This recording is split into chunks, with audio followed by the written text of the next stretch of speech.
Hello listeners, and welcome to this week's episode of The Cult Vault. For December, we will be revisiting the troubled teen industry. If you are new to the podcast or missed my coverage on Synanon, CEDU and this industry overall, feel free to go back and listen to get an idea of the history of how this movement has warped into what we will be hearing about in this episode.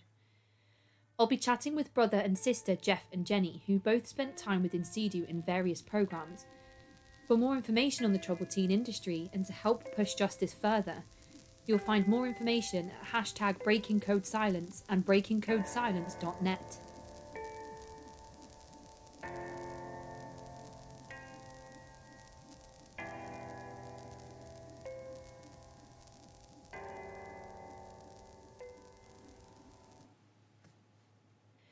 I just wanted to make a quick apology for my lack of correspondence and social media output. I've been physically a bit unwell for a while, but it's all for a good reason. I am excited to announce that my partner and I are expecting our second baby, and I've been struggling with a condition called hyperemesis gravidarum, which sounds like a Harry Potter spell, but it's not. It's just a fancy way of saying that I'm suffering with constant sickness and vomiting, like morning sickness, but just always, all the time.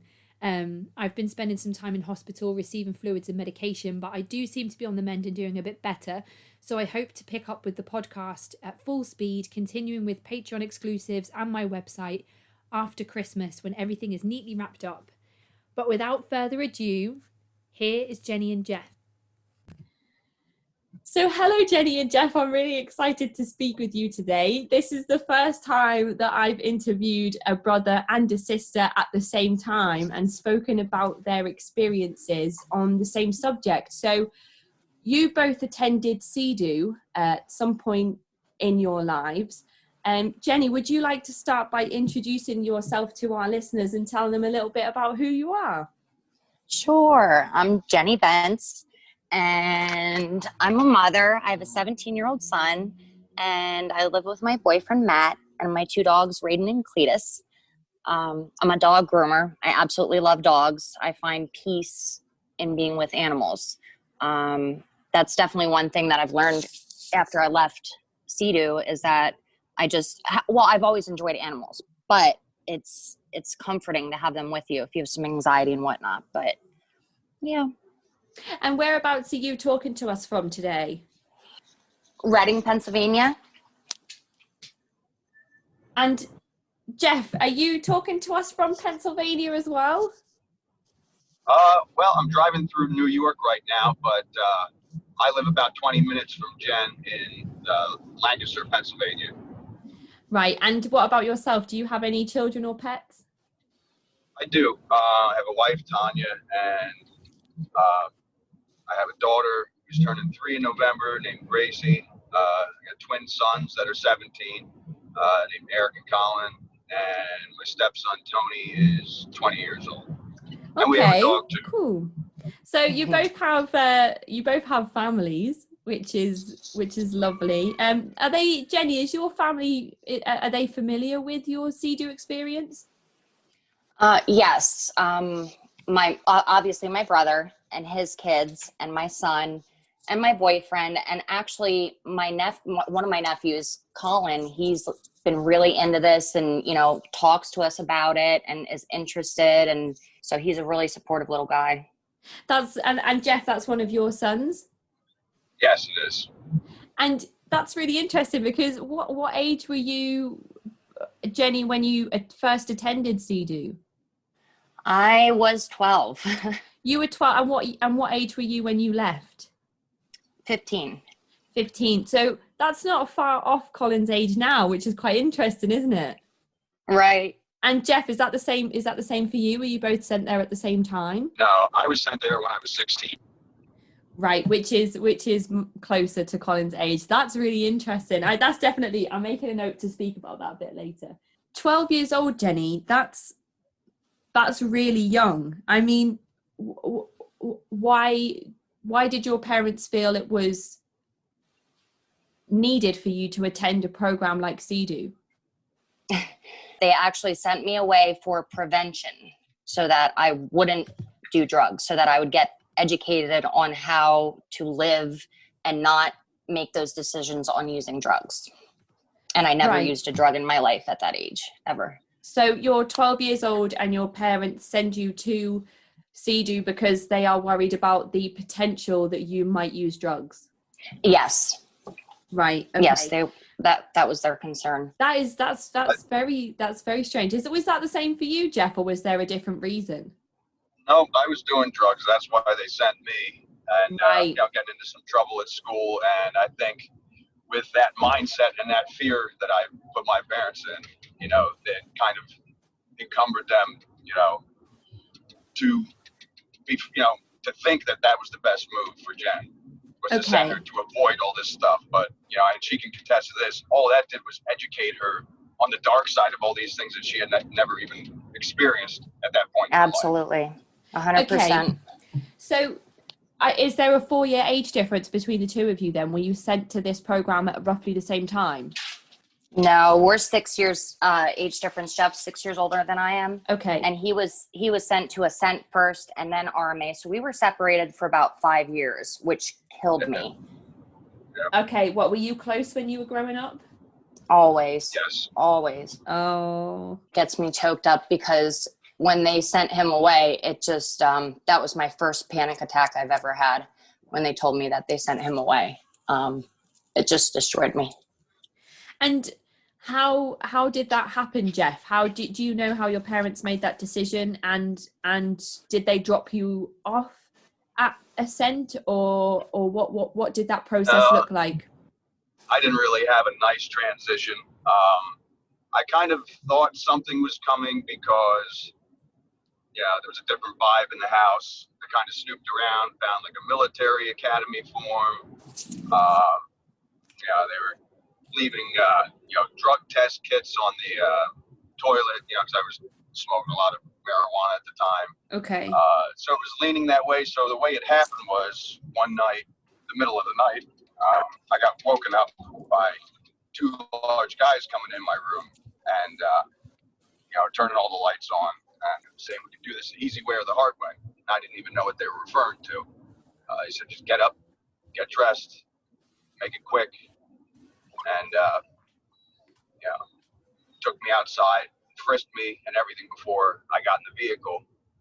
And then just started driving. I didn't ask any questions, didn't really want to know or communicate at that time. I was just pissed off and shocked. Yeah, absolutely. I mean, were your parents awake at this time? Did they come down to see you leave?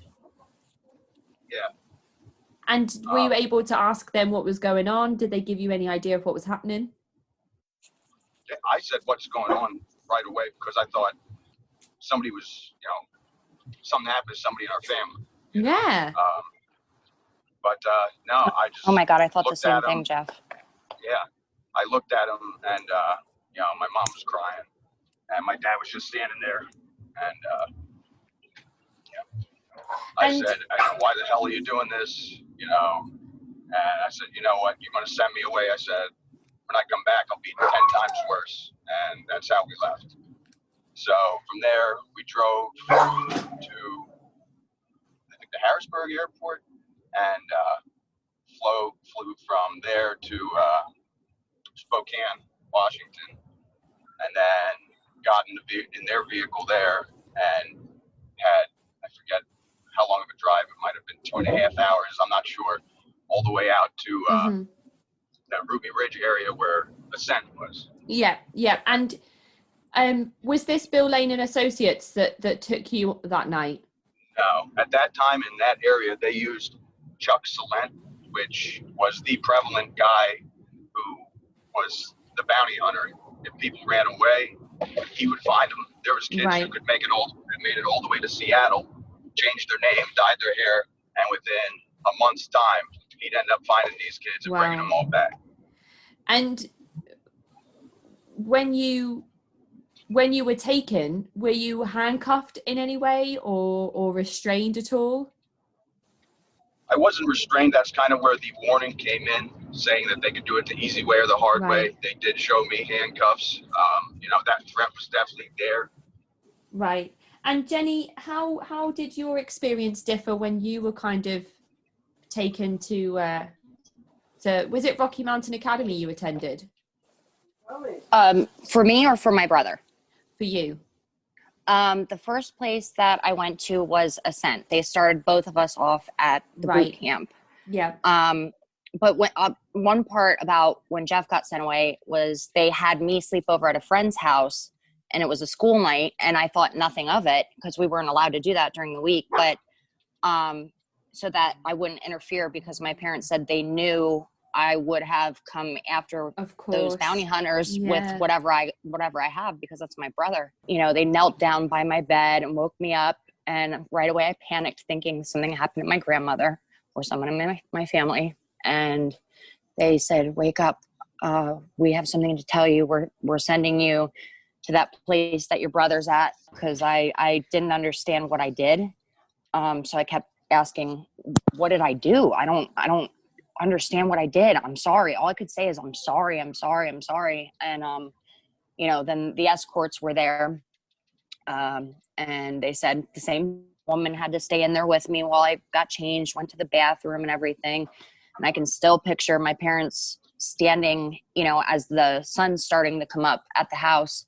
And I look back at them, and that's, yeah, I can still picture it in my head right now. And was this Bill Lane at this point when you were taken, or was it still the initial transport service? I believe it was whatever my brother had. Yeah, right, I think you had Brad Navarro's dad, and that's who I had as well. Brad's dad from Ascent? Yeah. Oh my God, I didn't know they were all in it. Yeah. His dad was with Chuck Salam, and those were the two guys that took me. Oh my God. It was definitely terrifying. You know, I mean, they obviously have handcuffs and all that stuff, but it was kind of like this, like if you corner a little baby rabbit, what do? They just stand there and freeze. Yeah. You know what I mean? It was very similar to that. It's the best way I can explain it. I was too afraid to do anything. And how? That's why they get you when you're sleeping, so you're unaware. Yes, you know? Exactly. And more compliant, I guess, as well. I mean, at what stage during your journey to Ascent were either of you told where you were going, why you were going, you know, how long you'd be there for, you know, whether you were like what would happen with your possessions, you know? I mean, Jenny, do you remember when they tried to explain any of these things to you? No, they didn't speak a word to me. Yes, I can right now. Okay. So you're 12 years old. You've been taken in the night. I guess the only thing that you had was the knowledge that you were being taken to the same place that your brother had been taken to. Yes, that's correct. And what is Ascent? For those that haven't listened to the coverage that I've already done on CEDU, how would you describe Ascent to people? Hell. It's a boot camp. That was the worst part of it. I mean, everything was the worst, but this part was the worst. It was 6 weeks, as long as you behave and do what you're told. But people, these counselors, if you will, literally in your face, were spits flying, screaming at you. Even if you did nothing wrong, if you're doing everything you're told to do, they will still do it and break you down and break you down and break you down and call you names. They would say that, you know, your parents don't love, they said this to me, your parents don't love you. They don't give a shit about you. They only give a shit about Jeff. They don't want you at all. Stuff like that. Like, they would focus on things that people would have issues with, but I didn't have any drug problems. I didn't have sex. I didn't do any of those things. So they just played into that factor. And that's mostly what I heard the entire time. And just that my parents don't love me and they don't want me. Right. And how was the experience for you, Jeff? Was it similar to the things that Jenny's just mentioned? Yeah, it was pretty ugly. Once the bounty hunters dropped me off at the top of the hill, then they performed their strip search, made me squat down, all that stuff. Gave me a pair of wool pants and a bright green shirt, and then had to hike back with the counselors. I don't even remember how far it was, but it was a good ways into the woods till you get to this little clearing, which is a small circle, and in the center, there's a kid sitting on a little piece of wood, a stump, being, he was on some sort of punishment. And then there were two teepees, a small mess tent, a wood corral, and an outhouse. Mm-hmm. And when I came up, there was a girl who was in a sleeping bag on the ground, bungee or ratchet strapped around so she could not get out. And that's where she stayed all day, all night. I think she, went to the bathroom in there. Yeah. The mosquitoes were horrible there. They were, eating her face. I remember her being there for a couple days. Her name was Lacey something. I can't remember her last name. Oh my goodness, that's absolutely awful. I had seen that done to someone else there as well. It's called the human burrito. That's it. Yep. So even though there's a 4-year difference between you both attending Ascent, they're still using the same techniques throughout. Yes. Oh my goodness. And Jenny, do you remember what happened on your first day at Ascent? Were you forced to take part in any group activities or anything? That day was the worst day of my entire life. I was just terrified. The worst part was when I got there, the strip search. I was 12 and it was, my time of the month. So I couldn't wear tampons. Oh gosh. So in front of a group of men and women, I had to get completely naked and they said, strip. I said, I have my period. I can't. And they said, do it, strip, get your clothes off right now and do squats around the entire room with men and women. And it was just very uncomfortable. And then after that, we walked over to the base camp and I had seen the 2 teepees and everything there. And then I remember going into the mess tent to have dinner or whatever. And I was clearing my plate and 2 of the staff members attacked me, cornered me. And when I brought the situation up to my doctor, she said I went into shock because they cornered me and just started screaming nonstop in my face from head to toe. And I couldn't catch my breath because I was crying so hard and just so freaked out. The worst day ever. That sounds absolutely terrifying. I can't even comprehend how I would react to that at 27 years old, let alone a 12-year-old scared and alone child that had been taken in the night by people she didn't know to a place she's never been before, to be subjected to those awful things. And then to be, the screaming as well. The hardest thing to believe about all of that was by the time you probably left, you were absolutely so used to that. Yes. Which nobody should ever, that should never happen. It shouldn't happen. These people, a lot of them were ex-military. Some of them were drill sergeants, and they would go out of their way to force the issue. What they would have your parents do is write a letter of the reasons why they felt it was right to send you. It's like an issue letter. It was fuel for these counselors. So when you arrive, they can try and get you to react as soon as possible. When I was there in my first morning, they wake you up, they scream, you have 5 minutes, and you got to wrap all your stuff up, your sleeping bag, and everything's got to be neat, and everybody has to have it that way, and if it's not, they'll go in there and rip everything apart, throw it all over the place, and you'll have another 5 minutes and extra physical training until you get that right. And my first morning, they had a guy that got in my face because I guess one thing on my letter from my parents was, that I had hit my dog, which I didn't beat my dog. I love animals and everything else like that. He would never do that. He would never do that. Yeah. And so this guy wanted to bait me with this, and he got in my face and he said, I'm going to, he said, if you touch my dog, I'll be your best friend. And he was like nose to nose with me. And so I said, F you.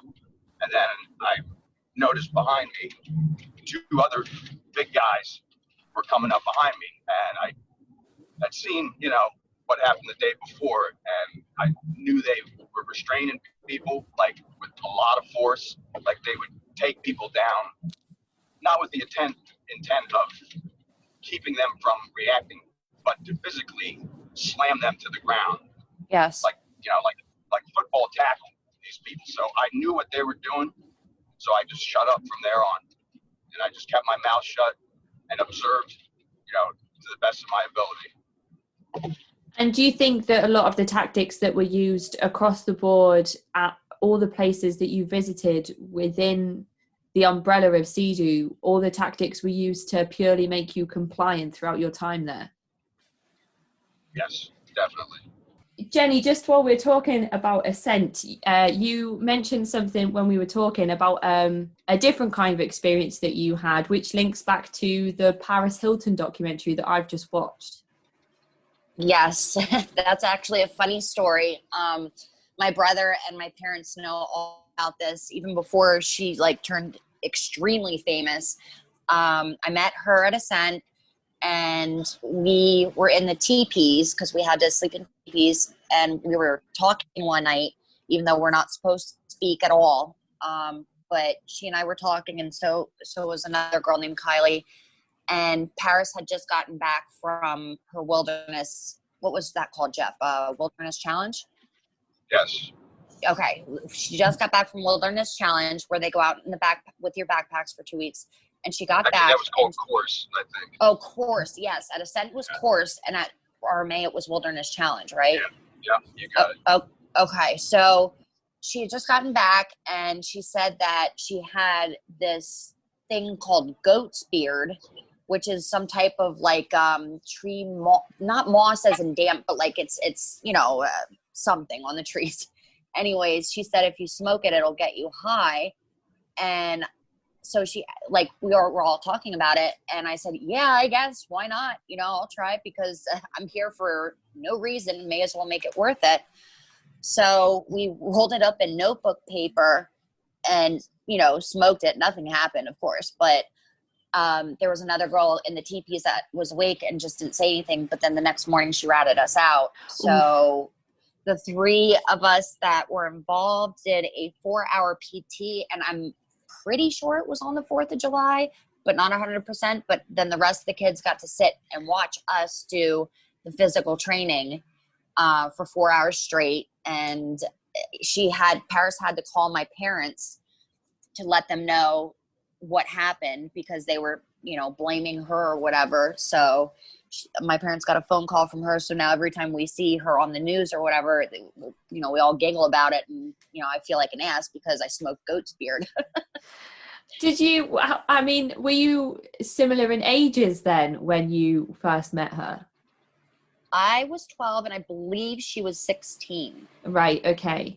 And she was actually sent over eventually to Provo Canyon, which I believe is a place that they threatened CEDU residents with for non-compliance. Yes, that was well known of that place. I heard a lot of nightmare stories about. I actually didn't hear about that place until, recently, but she was previously, before Ascent, Paris was at CEDU High School in California. Right. So for those that haven't listened to the previous coverage, CEDU has a number of buildings located across different parts of America. Jeff, do you just want to go through sort of what the different buildings were and where they were located? Sure. In California, their main start of the school was CEDU Running Springs, and then they created the CEDU Middle School up there as well, which was where Jen went after Ascent. Then they had Rocky Mountain Academy, which was pretty much cookie cutter for CEDU in California. And then down the road, and this is in the middle of nowhere, Bonners Ferry, Idaho. There's nothing around. But down the road, they had Boulder Creek Academy, BCA, and that seemed like more kids that had more severe mental issues or social, heavily social issues, a lot of heavy medicated stuff. NWA Northwest Academy was kind of like a transition. It's like a cross between Rocky Mountain Academy and Ascent. So yes. the hardcore presence was still there. They had a little more rights and freedoms, but not many. It was still a base camp setting, you know, with a very basic, you know, cabins. And I think that's it. Yeah, Jeff, as I recall, that's what yep. And I know that thousands of children were put through these various different programs across America from one time to another in the so-called troubled teen industry. So for people that haven't listened to the CEDU coverage previously on the podcast or know anything about it, these programs were set up for troubled teens who were at risk or you know, being sent there by judges or parents as a last resort almost to some type of negative behavior. The troubled teen industry has generated thousands, millions of pounds for different companies across America, at the expense of children and at the hands of abusers, basically, that were running these different sites. So it's my understanding that it's extremely expensive to put one child through one of these programs. And if you both attended various programs over a number of years, Jenny, how did your parents afford to pay for all of these things? Well, our father is a pilot. He's an airline pilot, a captain. Okay, right. So that's how it had to do with, I think they had a college fund for us, and that's where it went. Because, yeah, Mom said that they were not going to be able to afford me going for more than a year, and it was like cold cut, and then they just made the decision, and I'm pretty sure that's what it ended up being, that our college funds were put to keeping us housed at RMA. It was extremely expensive for the escorts, the bounty hunters that woke us up in the middle of the night and took us. I believe they were $5,000 a piece for each person. So, and that's each time you go. So when I was escorted from my house to Idaho, that's $10,000. Then I got escorted from Idaho to California. There's another $10,000. Then when I got escorted from CEDU in California to Idaho, that's another $10,000 plus however many times Jeff did it. Right. So Jenny, just talk us through sort of the timeline of different places you attended and where they were located. So you're 12 years old and you arrive at Ascent. How much time do you spend there before you move on? I was at Ascent for 6 weeks because I did everything that they said. So it was for 6 weeks. And then after that, I went to CEDU Middle School in Running Springs, California, on the top of a mountain where there's like really nothing around, just mountains. I was there at CEDU Middle School from 12 years old until the day I turned, I think it was the day I turned 14, that I was old enough to go to Rocky Mountain Academy in Idaho. And then they ended up skipping me a year in education because I was so young, even though technically I have a 6th grade education level, because that was the last thing that I had completed before I left, and they really didn't teach us anything at all. And so what age were you when you finished with all of the CEDU programs all together? 15 and a half. 15 and a half. So you're coming up to your 16th birthday. Jeff, yes. What did the timeline look like for you? When I got sent to Ascent, I was 16 years old. It was in April. Yeah. I think it was the end of April, because I graduated from Ascent, June 6th, and they took me over to RMA. And then I was there and I graduated December of 97. And I was 19 at that time. Right. Is that quite an older age for somebody to be finally graduating? It was pretty common, actually. Yes, it was common. Yeah. So There was a few people who ended up being there. Now, there's somehow, I guess, parents were able to get some sort of court order signed that waived the rights of the kid when they turned 18 to make their own choices, but not in all instances. Like, I decided to stay, which sounds crazy, but why I decided to stay had a lot to do with when I started there. You know, there was the older kids there that kind of looked out for you. Some of them, and some of them weren't really buying into the whole program, but they were just trying to look out for people, coming up in the whole thing. So yeah, like 12-year-old girls. Right. Right. So when I got to this point, I was dead set on leaving for sure. And then I just felt guilty. Yeah. So when you both move up from Ascent to, well, I know that it was different for you, Jenny, going over to CEDU Middle School. The CEDU Middle School curriculum, I do with inverted commas, do these include the raps and the smush sessions as well? Yes. Right, okay. So when you both move up from Ascent to Rocky Mountain Academy for Jeff and then CEDU Middle School for you, Jenny, you're both then thrown into rap sessions. Yes. Yep. Jeff, just talk the listeners through the experience of your first rap session. Well, basically, you're coming into this campus, and they'll guide you right into one of these different rooms that they'll have set up, all throughout the campus.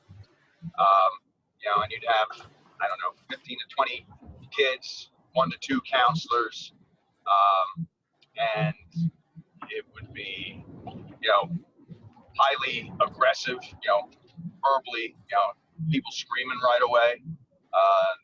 Kids screaming at the floor with snot running out of their noses and all this stuff, and that's what they were really going for. They were pushing.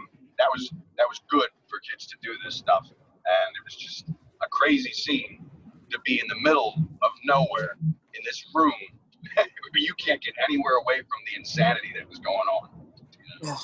And what was the primary aim for the end of the rap session? What was the overall objective? Control.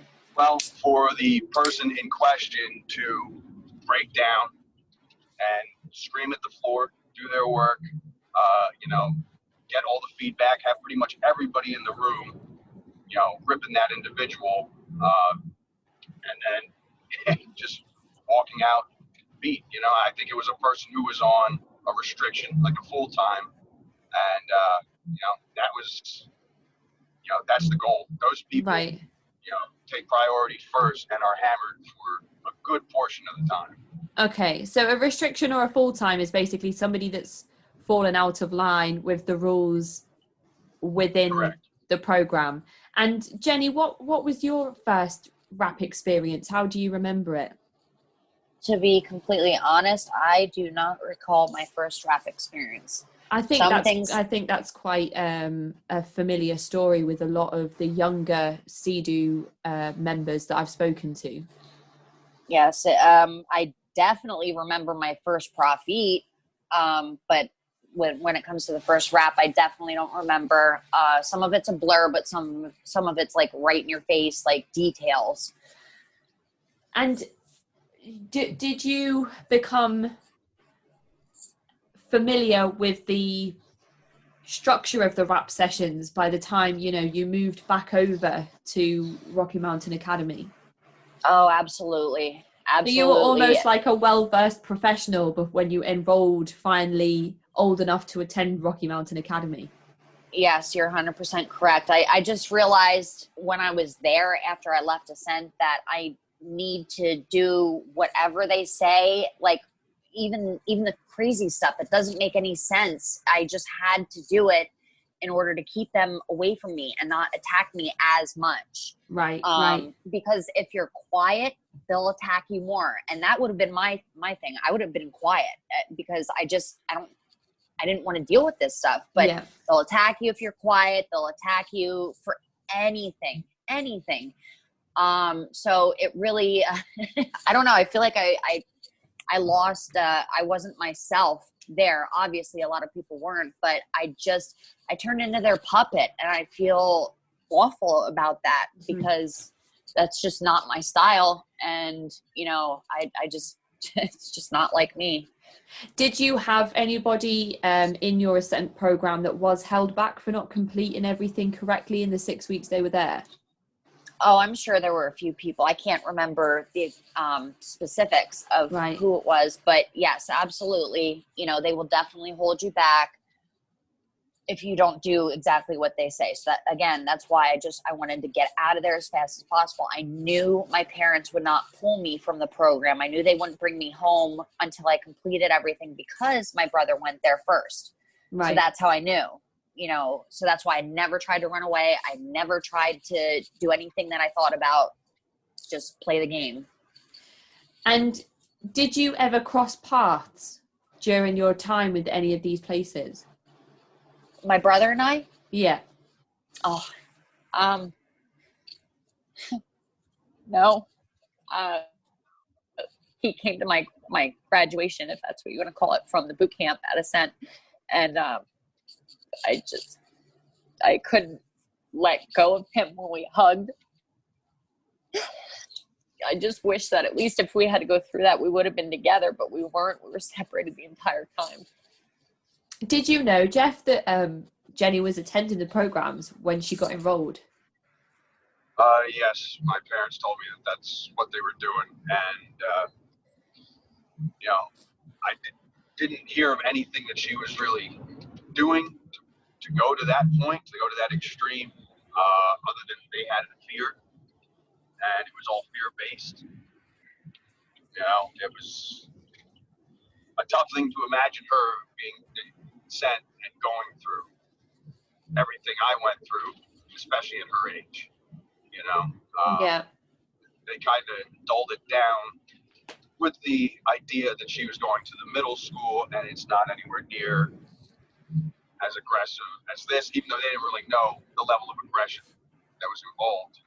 Yeah, of course. That's the thing. I mean, you would have said, like, you know, I don't think it's a good idea because you don't really know what's going on here. And then from what I've heard, a lot of other survivors' parents would say, well, it's not really that bad because, you know, nobody was really being given the whole truth of the situation. Yeah, not at all. The parents didn't know. They were given a handbook. They were given a handbook, I guess, initially as a guide on how to deal, you know, with when your kids try and tell you, well, they want to leave and it's a bad place and all this other stuff. You know, they're told to ignore it, that it's just something that everybody's going to say. There's nothing behind it, just they're homesick, you know. That us kids would be, it would be manipulating just to get them to take us home, which in all actuality, it would have been the truth. But they told the parents that everything we would say basically is a lie. Yeah, well, I guess, you know, when you first look at the brochures and you first, you know, get the, I would call it propaganda, you know, wherever you're accessing it from, you would kind of believe these professionals, again in inverted commas, because they are supposed to be the ones that taking care of your child's welfare, and you expect them to be, you know, well educated with credentials and qualifications, and they just, as far as I know, were not any of those things. Absolutely. So it's my understanding that the majority of the staff there had no formal training or education or qualifications in any kind of education or teaching or therapy. It's really difficult to, it's difficult to believe in the credibility of the staff members, but nobody knew this at the time. So when your parents are like, well, it's the adult's word over my children's word, and I've sent my children there for a reason, I'm probably more inclined to believe the adults, which is awful, but that is probably human nature, what most parents would do. I agree. That's 100% correct. Right. And Jeff, do you remember after your first rap session going into your first smush session? Vaguely. I think I tried to block a lot of that out, you know. Yes. So I'm back and forth with some of these memories The more this is coming out, like the more I'm recalling the different terminology and everything else. I just remember the whole idea of it was just pretty creepy and weird. Yeah. And because they, it's really unfortunate that your parents used the college money for you both to attend these places, because there was actually no formal education given. As you said, Jenny, you've actually only got a 6th grade education on paper, and the curriculum that this place boasted was an emotional growth curriculum. Is that right? That was what it was based on, was the emotional growth. But they also, when it had to do with education, what they say education is, that they would say that I would be on honor roll the entire time. And I was not on honor roll. Number one, they skipped me an entire grade level just to go to RMA because I was the youngest. And they didn't teach us like anything education wise. It was ridiculous. So coming home and having to go to high school, it was just embarrassing. Right. So you have attended touched on stuff, but it was very watered down. Like, yes. I remember they had like American Lit, and they had Algebra 1 and Spanish, but it was really, really thick. Right. Remember Jeff, do you remember Greg Burton? I think that was history. That was like a really nice guy, but he would just show us the Last of the Mohicans movie a lot, which I was fine with because the movie's great and we never really got to do anything like that. So, that's basically what it was. So upon leaving, Jeff, did you have to go out to attain any level of formal education? I didn't. And as we were talking about this, and then as I was listening to your other podcast with Michael, I'm thinking to myself, well, I got a supposed diploma from this place. Is it really legit? I don't even know. I put it on resumes before. Don't know what credibility it really has. And is that the same for you, Jenny? Well, basically, I've never admitted to anyone that I have a 6th grade education level, but I did not complete high school when I came back home and went to Wilson. I went to Wilson High School for a year, and number one, I didn't understand anything. But number two, I also once I got home and was free, I was just so ready to, do my own thing and just not do what I was told. Yeah, so of course. It was those two things together that, it just didn't work out so well with high school. So I did not graduate high school. So just going back to rap sessions before we talk about Profit. Jenny, you said that you'd never tried drugs. You didn't know about drugs. You didn't know about sex. Did you end up admitting falsely to any of these things later on just to have people leave you alone? Oh my God. Yeah. Well, see, I had to think really hard about how to come up with something without making a lie up about a person, because that's just wrong. So yes, I did. I actually read back on one of my journals that my mother found, and it said something, about me graduating Ascent and how much I loved and missed Jeff. I don't, why would I? And then number two, I said how I really wish I could have a cigarette right now, but I'm going to be fine. I don't need it. I tried cigarettes. I stole my dad's cigarettes and I tried cigarettes, but that's it. There was no addiction. There was no, anything like that at all. It was something to say to get them off my back, because being someone that didn't have any issues with drugs or sex or violence, anything like that, you have to come up with something because they won't leave you alone. I mean, hours and hours of them drilling you and you have nothing to say. So you just kind of have to make stuff up. And a lot of the terminology and language that you used, was that stuff that you picked up whilst you were there and would not have known about otherwise at 12 years old? Oh, absolutely. I had no clue about people being molested. I didn't know what that meant. So when someone was talking about that in a Profit, I since I didn't have anything to say, I said, well, am I like that? Because I told my cousin, my little cousin, that she's cute. I didn't understand. That stuff didn't make sense to me. Jeff, you mentioned that you had actually been trying some types of drugs when you were enrolled into Ascent. So what did your rap content look like? Did you speak about the stuff that you had been taking part in, but did you also embellish with things that were false as well?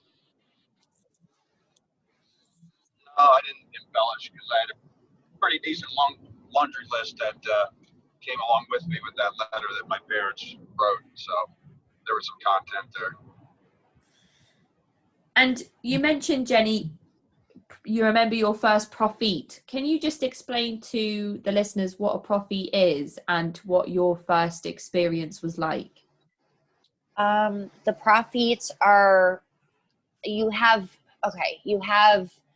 your peer, Jeff, what was that called? Peer group? Peer group, yep.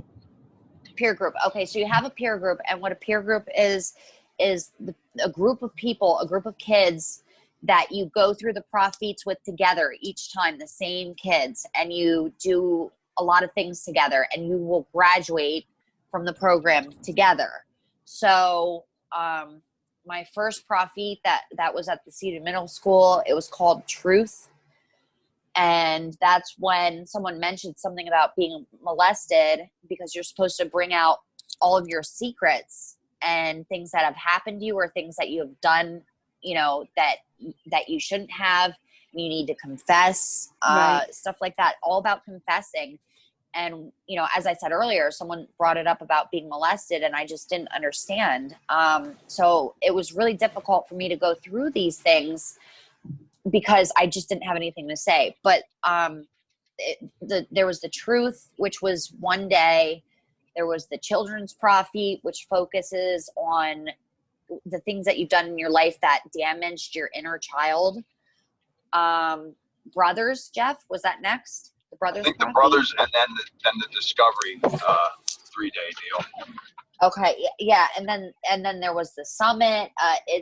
And then certain ones would progress into more intense things, like the last one, which was the Summit. That was a 5-day experience, and they definitely deprive you of sleep and food, and just made you do some embarrassing things and crazy things that you would never even think of. It was just so a nightmare. One last big hurrah of all the horrible things they've put you through, just kind of put into 5 days of total chaos. 5 days of nonstop craziness. You know, I remember the last one, which was the Profit, or I'm sorry, which it was a Profit, but it was the Summit, and it was 5 days. And I remember them making me put this outfit on, which there were ballerina slippers, which were way too small. I couldn't fit my feet in them. And they said, you have to do it. So I had to squeeze my feet into these tiny children's size ballet slippers and put on some type of tutu and prance around this room. And they called me Tinkerbell because I just try to be happy and, you know, go about my way and blah, blah. Like they try to associate you with some type of a character. So I was Tinkerbell. So I had to do this in front of all these people, which it didn't make sense to me. And they would keep making me do it over and over again until they knew I felt free and I was feeling peace, which was absolutely ridiculous. I mean, I don't really. I'm sure the staff believed in what they were trying to achieve, but I don't understand what they were trying to gain from it. From an outsider's perspective, I can't wrap my head around any of it. Jeff, was there any particular part of any of your profits that you experienced that you can remember clearly?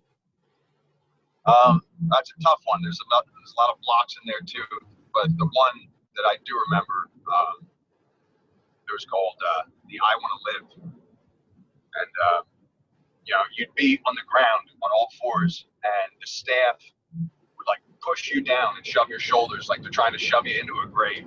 I forgot about that. Yeah, that was a little over the top. There was a lot of stuff that was. It was just kind of tough to keep track of it all. But like an actual grave. Yeah, like an actual grave. So Yes. you're outside and somebody's dug a hole in the ground and they're trying to put you in this hole in the ground. No, it was actually it was to impersonate something like that. It was in a room, but you were supposed to be on all fours, and the idea was they're trying to push you into a metaphorical grave. Oh my goodness, That's right. terrifying. Jeff, I forgot about that. What was it like at night times as well? I mean, in the dorms that you were based in, could people just come in, like, could staff just come in at any point? Of course. Yes. They had night watch that would come in and walk through in the middle of the nights when you're sleeping in your dorms. They had just like a local they hired as a night watch, who would come in, make sure there was like wood in the furnaces, walk through the dorms, shine flashlights on each person in each bunk, and make the rounds. Body count, yeah. And do you remember a time where there was ever somebody missing from a body count? I remember when kids were running away. Yeah. I was actually going to ask about that a little bit later on. But Jenny, I just wanted to go back to something you said earlier. When you said that you'd never tried drugs, did you end up actually trying drugs once you'd left the program? Because I'm genuinely just interested about the efficacy behind the program that they were running. Because if you went on to, to try recreational drugs, then I think that just disproves everything that they put all of you through, if that makes sense. Oh, it makes sense. You're 100% correct on that. When I came home, I started to smoke weed, which, to be honest, is fine. It's weed. But, then I'd continue on and go a little further with things, try acid and coke. And then at one point in my life, at first it was just to try it and see what everybody was talking about when I was at school. But then at one point in my life, it all of a sudden hit me how uncomfortable I was in my own skin. Like, I was fine when I first got home because I was just so happy and excited to try everything and be home and free and be a teenager. But then it got to the point at, I don't know, maybe my 20s, low 20s, that I felt so uncomfortable in my own skin just to even talk to anybody that I would have to get high to go throughout my day, because I just felt like a piece of shit. Right. Like, I just did not feel comfortable around anybody. So it's actually probably from attending these programs that you fell into taking recreational drugs. 100%, yes. Because I'm sure if I would have never went there, that I would have definitely tried weed and mushrooms, stuff like that. But I would have never been, like a heroin addict at one point in my life. So that was definitely 100% had to do with my feelings about that, because of how I felt about myself.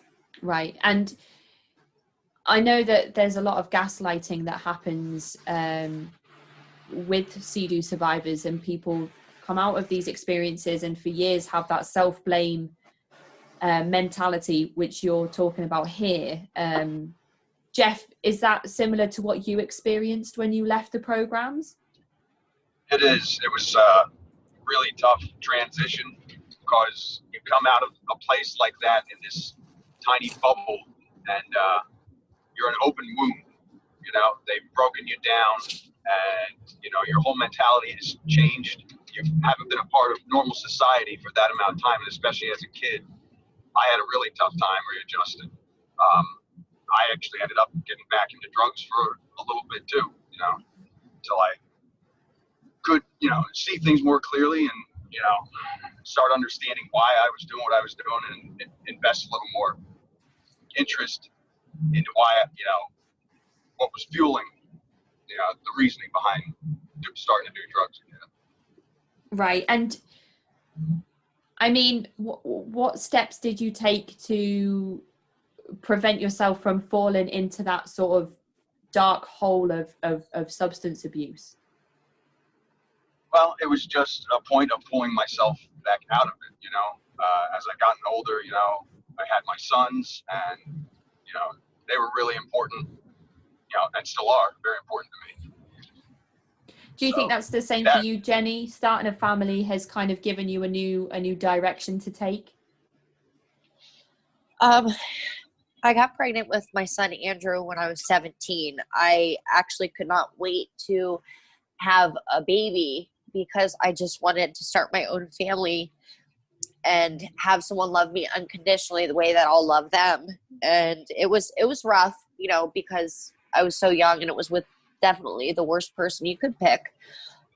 So I basically raised Andrew on my own, and also with my mother's help the entire time. And that's the part that I feel the worst about, is that, the using of the drugs, and while having Andrew. Yeah. You do understand, though. I hope you've had the opportunity to speak to somebody. I know you have Jeff to speak to through about all of these experiences, but you do understand psychologically what happened to you now. Yes. So you have to, at some point, you have to take a step back and let that guilt go, because you were a victim of something completely heinous that should have never been inflicted on you. And obviously I can hear that you're getting upset, and it's actually making me a bit upset to speak about, I'd imagine. But I hope you are fair to yourself, and you give yourself an opportunity to take a step back and realize that you didn't choose to be subjected to any of those things that happened to you. And that goes for both of you as well. Absolutely. Now at the point that I'm in my life now, I'm doing very well. I work very hard, and I have my son, my boyfriend, my brother, my brother's wife is my best friend, my nephews, my niece. Like, those are the most important things in my life, and I focus on that, and it really helps.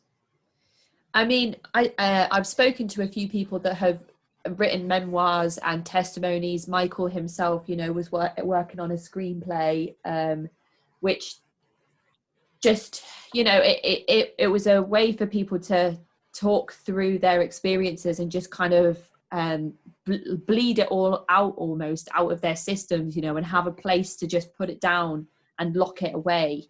I'm not sure if that's the way for everybody to approach it.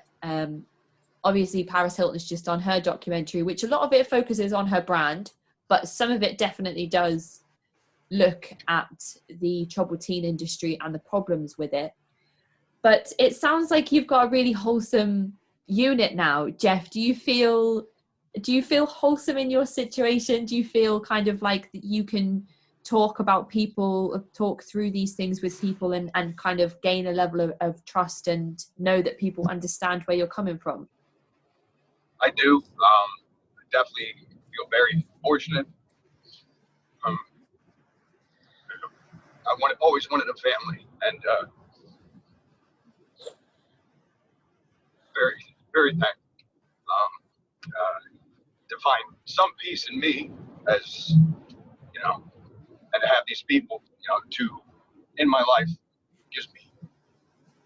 And Jenny, have you spoken to your parents about everything that happened and managed to kind of have a conversation to let them know the sorts of things that happened? Have you managed to gain their perspective on what it was like for them, finding out obviously everything that had happened and how they felt at the time you were both gone? May I say something quick before I answer that question about what Jeff had said? And I wouldn't say this just to toot my brother's horn. My brother really is the best father, husband, brother, uncle that you can ask for. He really, really is. He is what we didn't have. I think he learned from our dad what he didn't want to be and how to treat his kids. And he's just amazing. Like, he really turned it around into a good thing, and he's a great person. So that is a good thing. I had to say that, because he's like a cornerstone in my life that helps me get through everything. It sounds like, Jeff, you had those fatherly instincts way before your time anyway, by deciding to stay on and help the younger members of CEDU. I did. It was such a lonely time, and without other kids helping me, I don't think I would have made it. So I couldn't pull myself out, selfishly. I had to end up being honest with myself for my reasons as to why I wanted to leave, and then, a lot of the younger people looking up to me, I just couldn't abandon. So have you managed to have a conversation with your parents at all, and what were their thoughts and feelings around the whole situation? That subject is just an annoying, excuse me for my stuffy nose, an annoying mess. Like, I don't know. I kind of touched on it a few times throughout the years to my mother, because she's the only one that's around. Her father, remarried and lives in a different state, and he doesn't really communicate with us that much or visit. So basically from my mother, over the years, I tried to tell her some things here and there and to see what she would say. And she just didn't believe it. She would say it saved Jeff's life, which, I know Jeff had learned some things from there, and that's great. But also he was damaged from that. But for me, it did nothing but damage. And I tried denial for her personal guilt is the reason why she wants to cling to the brochure image of the whole thing. Yes, I agree. I think that's quite natural as well, isn't it? I think it's very difficult for people to take ownership of things that they might potentially feel guilty about as well. So I think a lot of that is human nature. It's just interesting that some of the people I've spoken to have sat down with their parents and said, this is what happened. And the parents have been like truly gobsmacked and shocked about the things that were going on. But even then still say that I honestly don't know what else I would have done, because I felt like this was an absolute last resort. They are victims too, because they were spoon-fed complete propaganda, and don't get me wrong, there was some positive things to parts of the program, but the entire idea and the basis of it all is completely out of whack, Yes. So yes, Jeff, I agree. The thing is, they don't know what the hell they paid for in reality. When we explained what Ascent was to my mom, she said she never would have sent us there if she would have known anything about, anything like that. The parents don't have a clue. They had no idea at all. And that was part of the whole thing, that's why they made us smile. And that's why we couldn't say we want to come home. If we were on a phone call, they would, if you say, I want to come home, or try to, tell your parents what's going on, they would cut the phone call off. And all we wanted to do was speak to our parents, because we missed them so much that we would just, talk about whatever, just so we could hear their voice, just. And the other thing with that, in the entire time that we were gone, damn near 3 years, we only came home 4 times. Yes. 3 visits. And what happened during those visits home? Did you attempt to have a dialogue with your parents about, why you shouldn't go back? No way. It fell on deaf ears. And if you would do something like that, then your parents can report that back to the staff that you're, trying to lean towards leaving and pushing them. And, so. Our parents were the type they're the type that, do exactly what they're told. That's how they are. And that's how they were with the programs. So I knew better. I knew, especially from Jeff's experience, and then with mine, to not ever say anything, to just put a smile on and say everything's great and I'm good, blah, blah, blah. But there's no way. There's no way we would ever say something.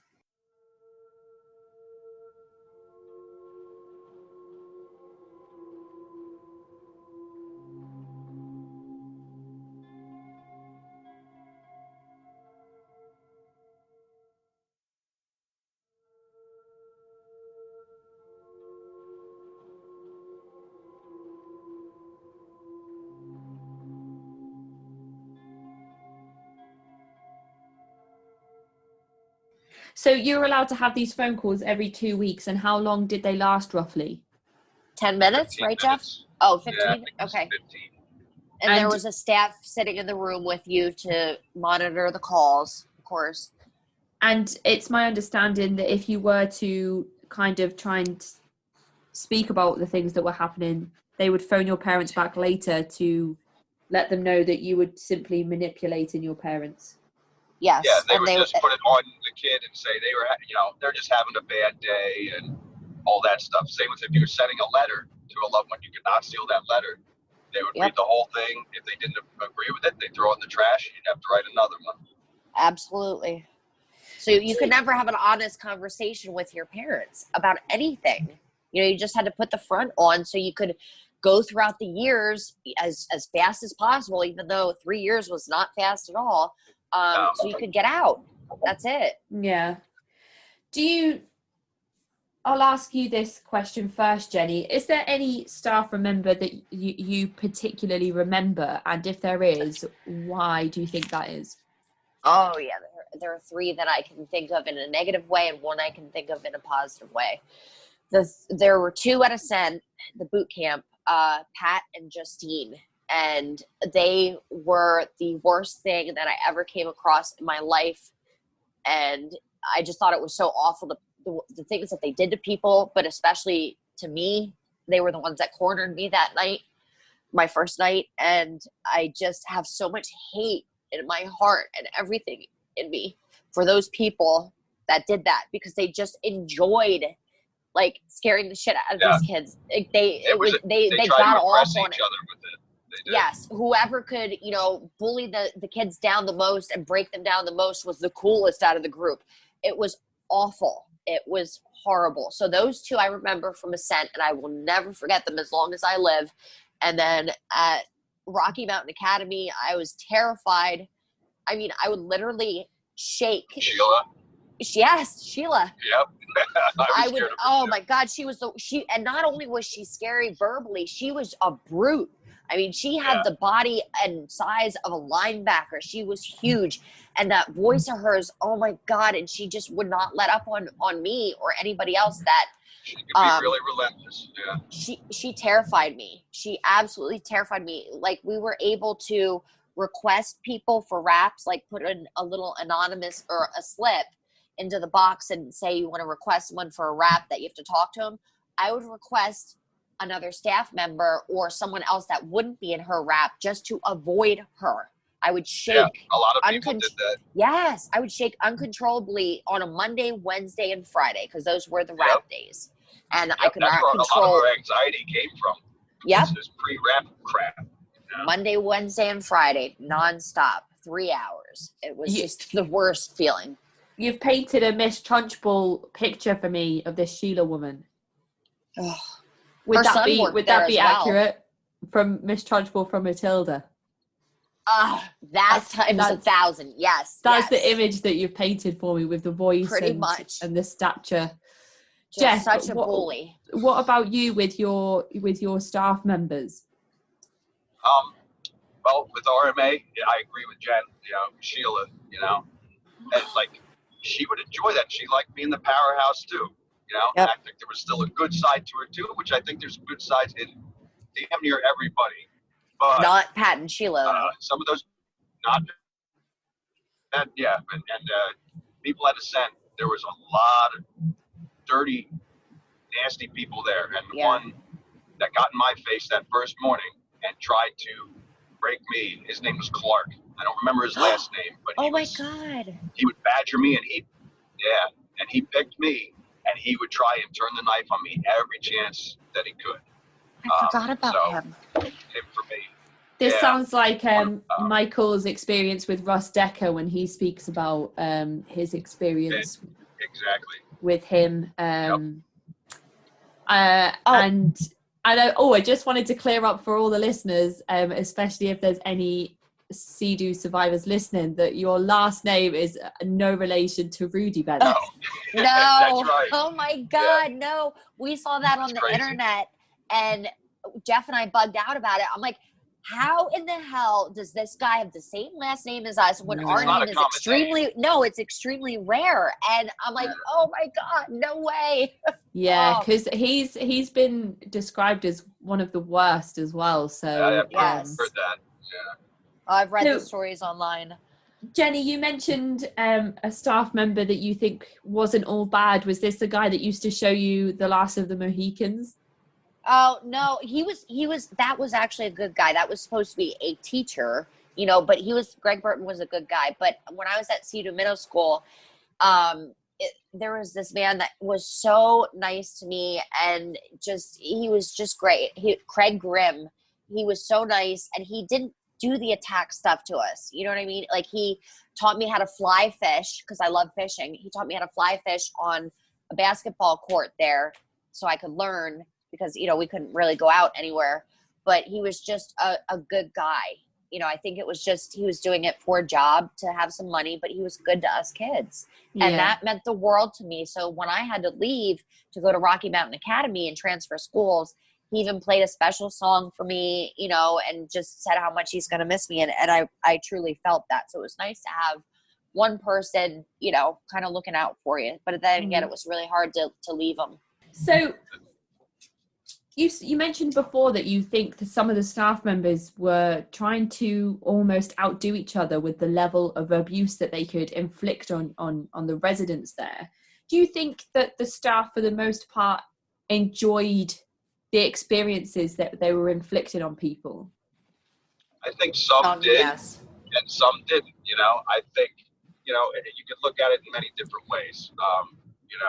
There's some people that get into positions of authority because they have past issues. They might have been bullied as a kid or whatever. Some cops go that way, but it doesn't mean all cops are. Mm-hmm. And I think there was a lot of people like that with those counselors. Some had true good intentions and, believed the whole philosophy that had been put onto them because they were, forced to go through the program just like one of the students. Yeah. Do the same prop feeds, rap sessions, all this other stuff.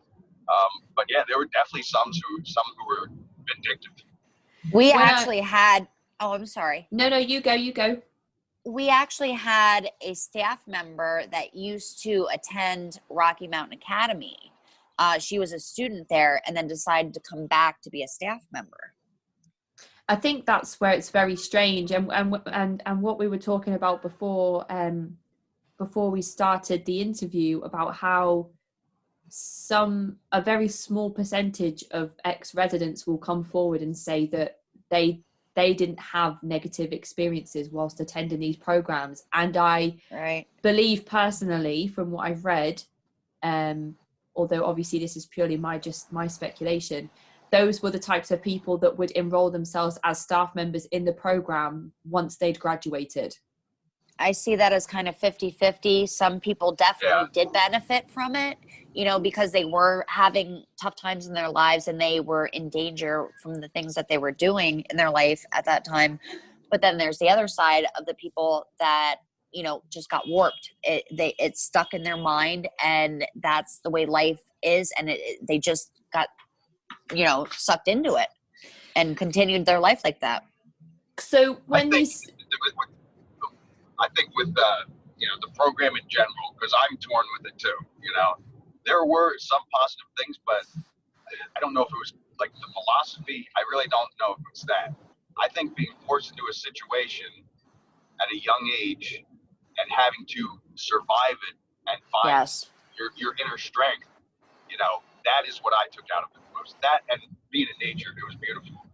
That, Jeff, I was just going to touch on that. Yes, 100%. That was the only time I was happy there, was when the Wilderness Challenge, when you live out of your backpack for 2 weeks. I did it twice, once at Ascent and once at Arme, and it was amazing because I love being outside, and they didn't attack you there. These were specific people that were trained, or I guess, trained outdoorsmen people. They were outdoor staff. They knew what they were doing because they lived in that area for a long time. So, and it was great. That was good, and then you were on a solo for 3 days too, where I had to dig my own snow cave in like 7 feet of snow up on these mountains, cut a little shelf in there, have a little bag of granola, basically, is all they gave you. And Gorp. you're by It was yourself. Gorp. Jeff, remember it was Yeah, it was Gorp. Gorp. Yep. So Granola, oatmeal, raisin, and peanuts. And then there were a few M&Ms in there. Because Yeah, there was some. Mike, you remember Mike, that was your little brother? Mike what was that? Garborough? Arball. Yes, he Yeah. saved all of his M&Ms for the last, to enjoy it. And he said a pine marten stole them, which is like a little weasel. Yep. So just explain quickly, Jeff, what why you were a big brother, because obviously you didn't have a biological younger brother in the program with you. Well, I did, like, as kids came in when I was getting older, they would get assigned to the kids who have been there a little bit longer, just to try and show them around and, keep an eye on them, stuff like that, But, for some people, you see them going through that tough time and remember where you were coming from. It's a lot of motivation to, definitely try and watch out for them, because they don't have any parents there, and a lot of the staff are definitely not going to look out for them. And that's a really tough, lonely time. Yeah. And are you assigned a little brother, or do you kind of just take them under your wing? They kind of assign just to walk them through to begin with, but then you just kind of choose. Yeah. Not really choose, but just take them under your wing, like you said. Yeah. Yep. It sounds I that actually got hit. I had an ex-gang member, Tom Strelevich. Oh, I remember he was a him. hard case. Yeah. His sister went there too. And CEDU. And CEDU, yeah. He was a pretty rough one. He came in, he was full of piss and vinegar, and he was in my dorm too. So I had to tell him, hey, you got to straighten your stuff up. And he got all offended, shoved me, ended up punching me in the face, and ended up having, another friend of mine was there and grabbed him and knocked my friend over too. And then they took him and sent him to Ascent, until he calmed back down, but I continued, to be his big brother, and help him out. Do you think that if Ascent wouldn't have worked for him, they would have sent him over to Provo Canyon? Yeah, he was definitely a prime candidate. I didn't know about Provo Canyon when I was there, Jeff. I had no clue. Yeah, I heard the horror stories there. I think that to me, though, Jenny, sounds as if it's because you kind of just stayed in line for the most part and kept your head down as much as you could. You're probably right. Yeah. I didn't hear a thing about that, about the other schools. I did exactly what I was told. I was their little, I was like a spokesman, and that kills me to this day that I did that, because it's so not me. I'm always about being my own person and never a puppet. But at 12 years old, I was so terrified. That was my way to survive. To some degree or another. If you went against the grain, they would make it. They would work to break you. Yeah, I've got some questions about this actually, because when I was, I don't know if you've got to this part in the episode where I was speaking to Michael, Jeff, but he was put on a special assignment from his good friend, which I say with the most saturated sarcasm I can. His good friend Russ Decker, who they had a wonderful friendship and got on really well. Made him dig out a huge tree stump. Yeah. Oh, so I was going to ask. We had to do that as well. Yeah. I got in trouble. I had to I had to take a toothbrush and scrub a stone wall for I think a week or something like that. And was this because you stepped out of line in some way? Yeah, I got in trouble because there was a couple kids in my dorm who were just, it was an annoying conversation. They were arguing about whose dad made more money or something like that. And, I told them to just shut up. Wouldn't stop. So I ended up hitting the wall, to try and, prove a point. It was stupid, but that got back to the staff. And you brushed a wall for a week with a toothbrush. Yeah. What about you, Jenny? Were you ever given a special assignment? You said before you had to dig out a tree stump as well. That was at Ascent. Yes. I remember the pickaxe, all those tools to dig that stuff. I cut down 5 trees in one day. I used my energy, like my anger and like how upset I was, to cut these trees down. And I remember I saved a piece of the wood. But then we had to dig out the stumps as well. It was just because that was daily routine for 6 weeks to do that stuff. But they did put me on a full-time once at CEDU Middle School, but that was because they literally, and my mother, of all people, even said the same thing. She said they couldn't find anything, for you. Like, I didn't do anything wrong ever, but this girl put her finger in my face and just kept it there, trying to antagonize me. And I pushed it away. So I got on a full-time for that because I never did anything against the grain. I was too scared. So they tried to make that an issue. Yeah, it sounds to me like Sheila was waiting for that moment. Oh my God. What about you, Jeff? Were you ever put on bands or a full-time? I mean, I suppose when you were cleaning the wall, you were probably made to kind of isolate yourself from everybody else. Yeah, I was on bands. I had to sit at a booth, in the main lodge area or whatever, do writing assignments. Couldn't talk to anybody else. You only talk to one staff member. You can't smile. Nope, can't smile. No eye contact. Nope. And you've mentioned a little bit, Jeff, about taking some of the newer members or younger residents under your wing. Are either of you still in contact with any of the members that you met during that time, or does your mind ever wander back to any of them and wonder how they're getting on? I think about them a lot. I lost contact with everybody, unfortunately. Mainly, lives go on. I'm not really part of social media because I don't really like it or agree with it, so that would really be the only real way to really find these people, at this point in time. But yeah, I think pretty often about the people I used to know, the good people there. And what about you, Jenny? I was in contact with a few people for a little bit, and then I kind of faded off because that's when I was getting into drugs and stuff. And I just had always felt guilty and felt like they knew me, but they didn't know me, Right. Because I was their puppet, and I just felt like just so awkward talking to them and being friends because I feel like they didn't know me. And you mentioned as well a little bit before about the sleep deprivation and the food rationing as a form of not punishment, but some of the structure of the final profit that you took part in. Was that a common theme throughout your time within any of the programs, that they would deprive you of sleep, or ration your food? I know that there were some types of clothing restrictions as well. Oh yeah. The food, that was one of the only things that I ever did that I wasn't supposed to do. And I never got caught, but I stole food when I was at Ascent because I was so hungry. It was when I was on the course, the Wilderness Challenge, right before we were at that cabin thing. Yep.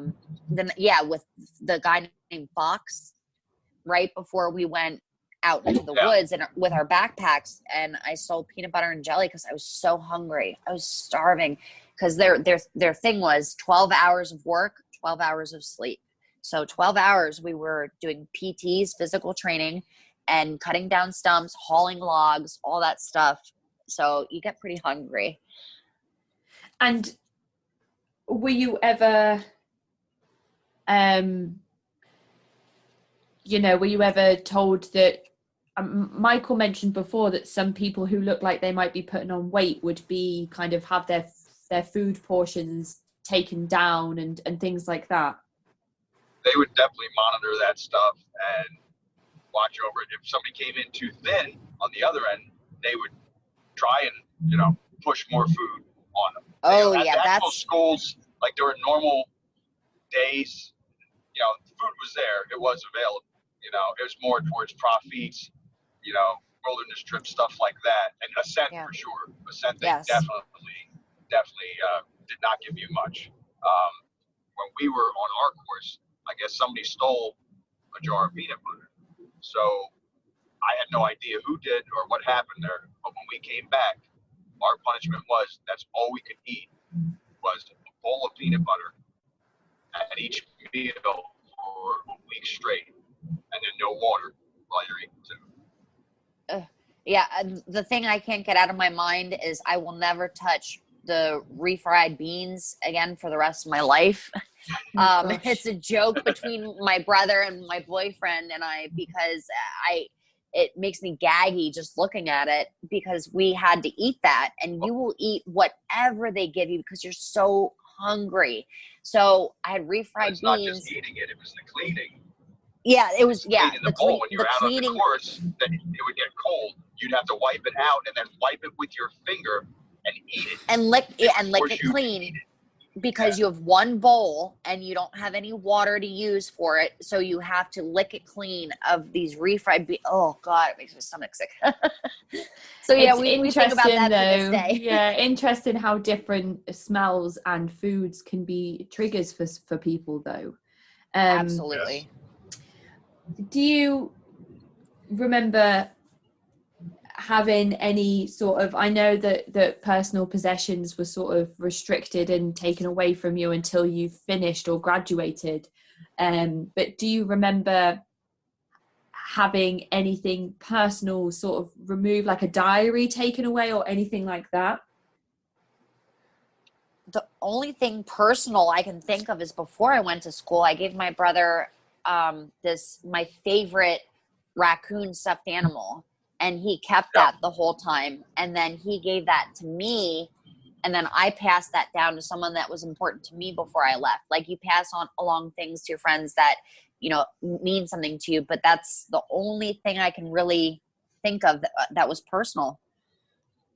Yeah, each of us had like a little tiny shelf at our bunk.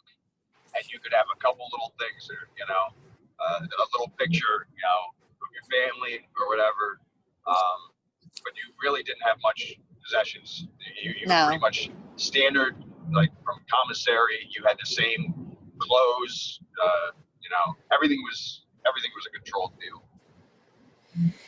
And Michael and I were speaking about during our interview about all different types of things. We were speaking about missing kids, completing suicide, serial killers, pedophiles.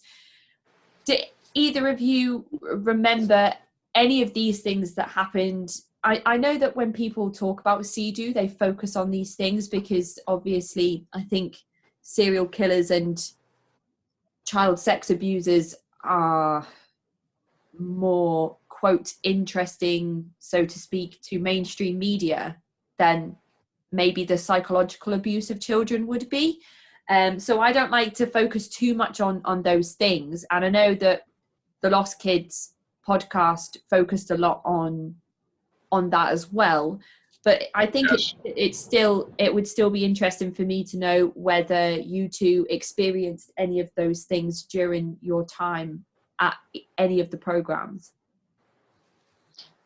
I personally did not. I'm thankful that I never got molested or anything like that. And I do not recall the serial killer whatsoever. And I know kids would run away, but I had no clue if someone was missing for good, because, sometimes they would say that the child got pulled, which means that their parents decided to bring them home. Right. Or they went to another place, or, they ran away. So I had no idea what was, what the facts were. Right. And is that the same for you, Jeff? It is. I remember kids being put on suicide watch. Yes. Kids threatening, kids cutting themselves. But I don't recall any significant events. Right. Some of the staff, they can seem a little creepy, Mm-hmm. but that was just, far and few in between. And luckily, from my perspective. It's the smush sessions that get me. I mean, it's when I watch, I did an episode on conversion therapy, and I was looking at different sort of Christian boot camps, basically, you know, sort of the pray the gay away type of mentality, where people would go to be, you know, free of their homosexuality or gender dysphoria. And it's interesting because they use scream therapy, if you can call it therapy. You know, some of the places use stress positions, and so I don't know if scream therapy is unique to CEDU, but smushing is absolutely 100% unique to CEDU. What I think about all those things together is that they break you down, you know, make you feel like you are the biggest piece of crap in the entire world, and then you actually feel good when you leave the profits or whatever, or the raps or whatever. You feel good because it's over. And then that's when the smushing happens. Like, you're like, oh, they're kind of like, oh, you know, we're here for you. We love you. You know what I mean? So you're feeling your freedom feeling from getting away from that. And so, you know what I mean? It's all mind stuff. But it's so creepy, isn't it? It's creepy. Like, when you talk about being stripped down or broken down to kind of be rebuilt up, that is militaristic in the way that could be used. You know, Jeff said at the start, you mentioned that you found some leaflets around the house about taking you to military boot camp, and kind of being woken up in the middle of the night and being told to get your things and get in the car. That's quite militaristic. And so is needing to straighten out your bed and being screamed at in your face. But then I can't imagine in any army training where you would all sit in a big pile with your kind of instructor at the end of the day and touch each other and whisper in each other's ears like all your deepest, darkest secrets and desires. That to me it's creepy. It's so creepy, isn't it? And that to me is probably the hardest thing to get I think that would be the hardest for me to deal with psychologically than having to shout at each other. Psychologically, I don't know. That was what the worst part, the psychological part. The physical part did not bother me as much because I can do the physical work. I'll do whatever you say physically. But when it comes to the mental stuff, I mean, they broke me down big time. You know, I mean, before I was sent away, when I was 12 in elementary school, I was a happy kid. I was the class clown. I played sports. You know what I mean? I had friends. So when I left and when it hit me later, like, I was just so broken and I just didn't feel comfortable in my skin. They break you down. It's awful. The other thing with that, the other psychological thing is being in the same place, the same scene painted in my mind every single day for such a long period of time. Because you rarely left the campus. Jeff, did you ever constantly picture yourself walking down that road, the dirt road, to leave? Yep. I thought about it every day of my life. I pictured myself doing it and wanted to do it, but I wouldn't because I was terrified of them. Yeah. All the kids would think about that. I mean, just walking down that road or someone saving you, you know, it was always a dream. I would dream of somebody coming and saving me. And that was the most depressing moment, waking up, realizing that was just a dream. Yeah. And then you're back to the reality of the horror and how many years you have left.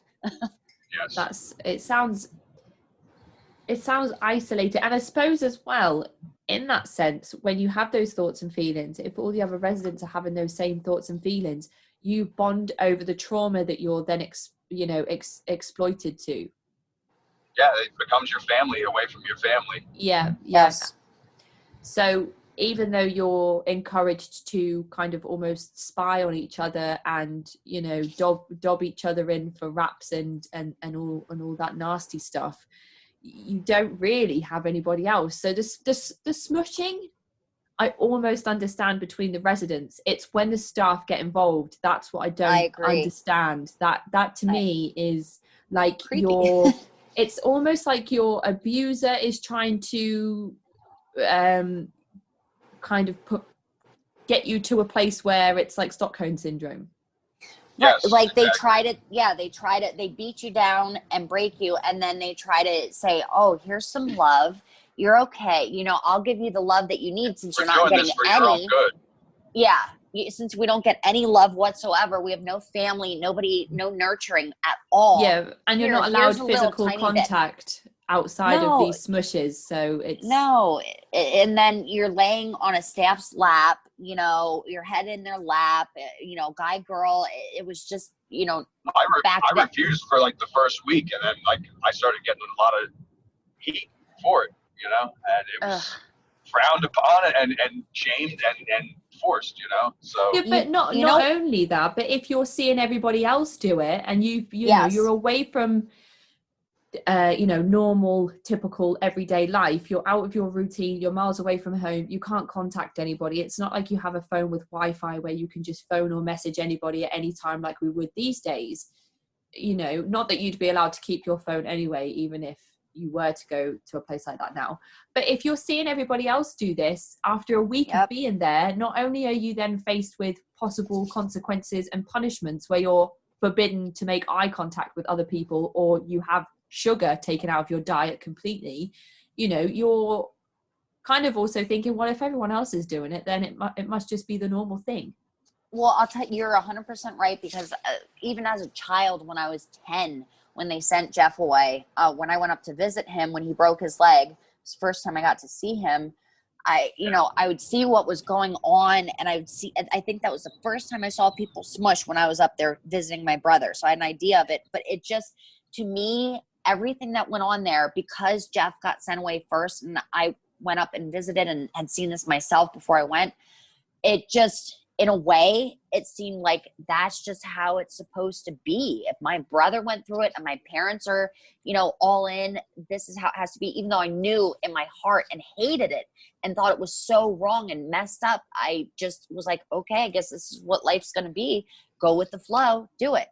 Yeah, it's definitely strange. You just mentioned there that Jeff broke his leg, and I was going to ask about notable experiences that either of you had during your time in any of the programs. How did you break your leg, Jeff? well, it's not much free time that you get, but when you do, you can do like a sign-up thing. You know, some people, you know, could go fishing or, you know, throw a frisbee around or something in the yard. They had this game there. It's called Seek, you know, and you could go up on the hillside there. It's kind of like capture the flag. So, you know, I was running from somebody. I jumped over a bush, and there was a 6-foot drop off that I didn't realize was there.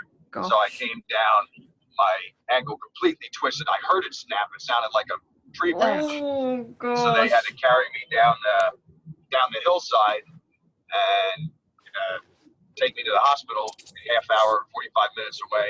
And then I put a plate and 6 screws on my ankle.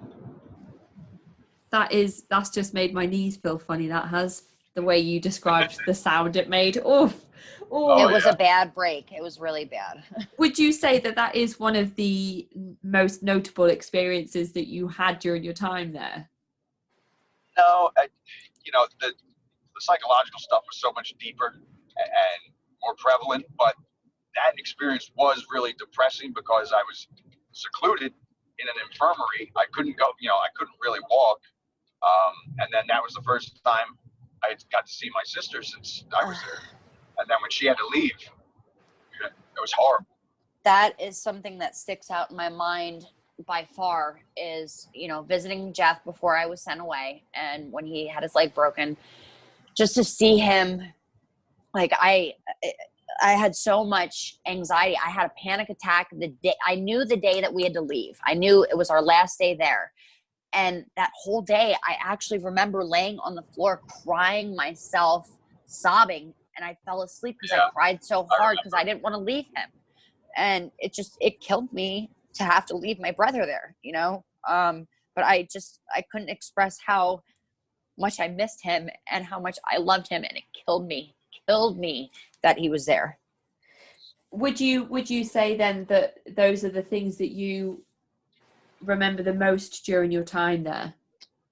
I mean, the thing with Paris Hilton must stick out in your mind quite a bit. Oh, of course that does. That, to me, that's funny. You know what I mean? Because, I always explain to people, like sometimes in conversation, I'd say, oh, I met this chick, Paris Hilton. She was a model and she lived in LA and New York and had a boyfriend in LA, a boyfriend in New York. And we got in trouble together and she called my parents. Well, the first time I had seen her in a magazine since I left, I was like, oh my God, I think I was at the dentist's office. Oh my God, look, this is the chick that, I was telling you about. And now she's extremely famous. And it's just funny to me because it's like, all right, we were broken down together.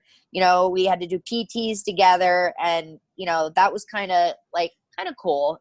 Not cool what we did, but like, wow.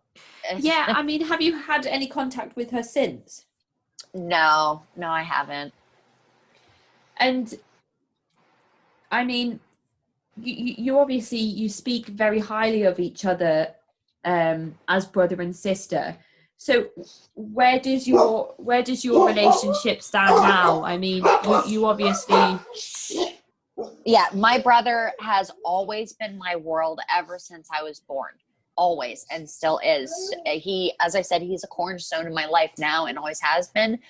And that's, again, why I say when he got sent away, it absolutely destroyed me. First panic attack, it was just the end of my life. Like, I felt naked without him. He always protected me, and he was always with me, and we just did everything together. Even though we're 6 years apart, we've just always been close, and I adore my brother so much. Yeah, and we still are. We get together, weekly, Yes. as much as we can. She works. Jen works with my wife.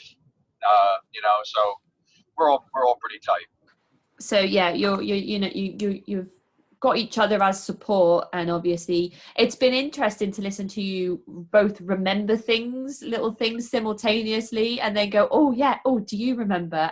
So that's been quite interesting to listen to. But I know we've touched a little bit on the immediate after effect that the programs had on both of your lives, but overall, what effect do you think it's had on you? Do you carry things through now that you developed during CEDU? I know that oversharing is something that CEDU survivors find themselves doing without realizing that they're doing it, and that is quite common, I think, with cult survivors in general. Do you think there's anything in particular that you carry with you today that came from your time at CEDU? Of course, a lot. Like, as I said, before I left, I've always been the comedian, class clown, that type of person, which I still am. Thank God I still am. But it's been horrible. The fact that I now have so much anxiety, I have nightmares, and I get uncomfortable. At one point in my life, after I left, I would be uncomfortable to even leave the house because I just felt like everybody could see through me and thinks that I'm the piece of shit that they told me I was. And just so awkward. Everything was awkward. And I just didn't even want to leave the house for a long time. But I do feel better now. I did get on medication, which helped a lot. The antidepressants and stuff for sleeping because I do not sleep well. Nightmares. My boyfriend will say that I'll yell help in my sleep and cry. But I'm telling you, my brother and my boyfriend and my son, like our tight family that we have right there, that is what has been getting me through everything, life, everything. And do you think that that's sort of the same with you, Jeff? You carry sort of similar things with you? Yeah, I notice a lot of things in different instances. Anxiety is definitely a big factor in my life. I've gotten better with it, but there's a lot of situations where it carries over to work, where a state of panic comes in because I'm a supervisor as well. So I have my responsibilities, and I've been doing it for a while. But, the panic-stricken feeling, if I feel unprepared, it's just like a looming thing, a haunting thing. And same with working out of town when, I'm working with people and, people get pulled to a different job, that I'm friends with and everything else. It's like that feeling that I had out at school where, do you, so. Have you heard of the CEDU Legacy website? Because I think that there is potentially a way for you to, if you were ever interested or inclined to do so, a way to contact other survivors from different year groups within CEDU, which might be worth looking into if you'd ever be interested in catching up with a few of those people you mentioned, Jeff. Yeah, I might do that. I think I stumbled on that while I was looking through, the ample amount of content on the CEDU system on the internet. Yeah, I'll probably look into that. And I just quickly going back to another point you made earlier, Jenny, about The Last of the Mohicans. I know it was you had a restricted library of books that you were allowed to read, and you weren't ever allowed to really watch TV unless it was football on Sundays or soccer. Oh, that's right. Baseball, some American sport. Right. Yeah. I forgot about that until you said that. So watching a film must have actually been a bigger deal than some listeners might have realized when you mentioned it. It was a huge deal. I mean, everything that you could ever imagine, all the things that you can do daily in life, they were all taken away from you. So to see a movie was just great. It's almost like a break from that reality that you had to go through, and I enjoy movies very much. Like, I'm a movie freak. So to me, it was like heaven being able to watch The Last of the Mohicans. So there was no TVs. They would show a movie. Yes. Yep. One time a week they would show a movie, and it was their pick. It would be so random. Like, they actually played a horror movie, which is one of my favorites. I can't think of it. But anyways, and then they play something more like Rudy. It was just so different, the things that they would pick, but you enjoy it. You know what I mean? It's one time you get to watch television. Yeah. So there's no regular TV. There's no internet. Not at all. You have a restricted library to pick from in terms of books. Yes.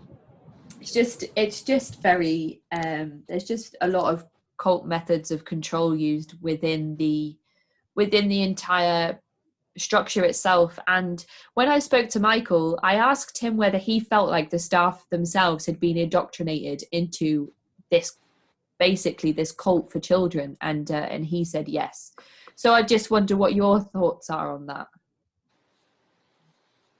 Yeah, I think there's some true believers out there for sure.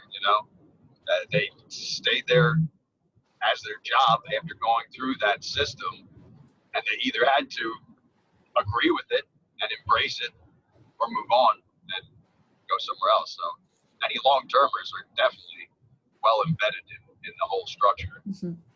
Yeah, you can definitely tell them apart. There was one staff member that actually lived on campus because he needed a home, So he actually lived on campus. He had a dog. Was that Kip? Oh no, it wasn't. Did Kip live there? I do recall Kip, but he lived there. I remember Kip. Did he have a Wisconsin accent or something? Yeah. He was a good guy. He liked you. Yeah, that's what I remember. He liked you, and that was the hard part for me, was that I had to live up to my brother's expectations because he went there before me and everybody loved Jeff. You know what I mean? Right. They would kind of throw that in my face as well. But, that's kind of what they would try to focus on with me because, that's it. All they could focus on, really. And if you were to have the opportunity to be able to speak to any of the staff members now, what do you think you would say to them? I'd have all the questions that you're asking us. What really drove them to even get into something like this, and what made them stay. What they agreed with and what they didn't agree with. Do you think it would be the same for you, Jenny? No, not at all. I'm just going to put it to you this way: there wouldn't be much talking. Yeah. Do you think that you'd use it as an opportunity to get out sort of all the pent-up anger and anxiety that you've had over the last however many years? From all the abuse I took when I was 12 years old and on, hey, now it's fair game. Now I'm an adult, Mm-hmm. So now try it. You know what I mean? Try it now on me. I have a lot of anger for certain people. I mean, there are still schools, I say the term loosely when it comes to talking about CEDU in itself. There are still schools, programs, wilderness programs, boot camps that operate purely for quote unquote troubled teens. They are operating throughout the world as we speak. What would be your advice for people coming out of these types of programs and having to ultimately instantly readjust to normal life? The best thing that worked for me, and it's only been later in life, like I had to go through it. It didn't hit me until I was in my 20s about what had happened, and it didn't affect me until then. But the best thing that worked for me, because I really do feel a lot better now. I talked to my doctor, the right medication. I'm not saying you have to be all, doped up on drugs, but if you need something for anxiety, take that, listen to your doctor. Because I was always against it. And also talking to someone that you feel comfortable with about it, someone that won't judge you, someone that understands. You have to talk about it. And I'm just so thankful that I have my brother who understands and went through it as well. Yeah. Is that sort of similar to what you would say, Jeff? It is. It's a tough thing to really get anyone to understand who hasn't gone through it. Just the depth to it, the day to day, the stringent schedule and the in and outs of the whole thing. Yeah. So I'm glad. Mm-hmm. I'm not glad we went through this. Right. I agree. Together we can bounce it off of each other. Yeah. Yeah. I mean, I'm going to ask a difficult question, which Jenny, you're going to disagree with as soon as I ask it, but I'm just interested in what Jeff would say. Because you were trying drugs and you were sent to Ascent for those reasons, have you ever blamed yourself for your sister being sent into these programs as well? Yeah, I have some guilt with that. I think that, my doing put the fear into my parents that made the choice quick and easy to do that with her. But Jeff, please don't think that, because honestly, you know how they are. They are very, how they are. Don't ever do that.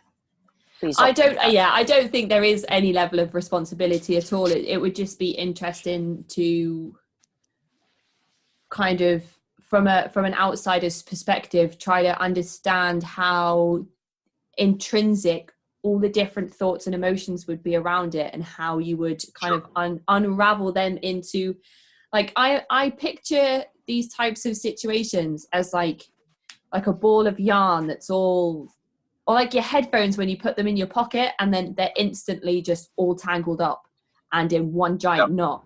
And it's so difficult to try and unravel it all and get them all just kind of like straightened out and chronological and neat, because people's brains don't work like that after stress and trauma. Nothing is sort of chronological anymore. Nothing is ABC or black and white. Everything is sort of, you remember parts of things, and you get memories mixed up and confused with each other. So I just wanted to play devil's advocate a little bit and see what your answer would be. Yeah, well, I mean, if you really think about it, she never would have went if it wasn't for my choices to get there, but it wasn't intended or anything like that. But it's in the back of my mind sometimes.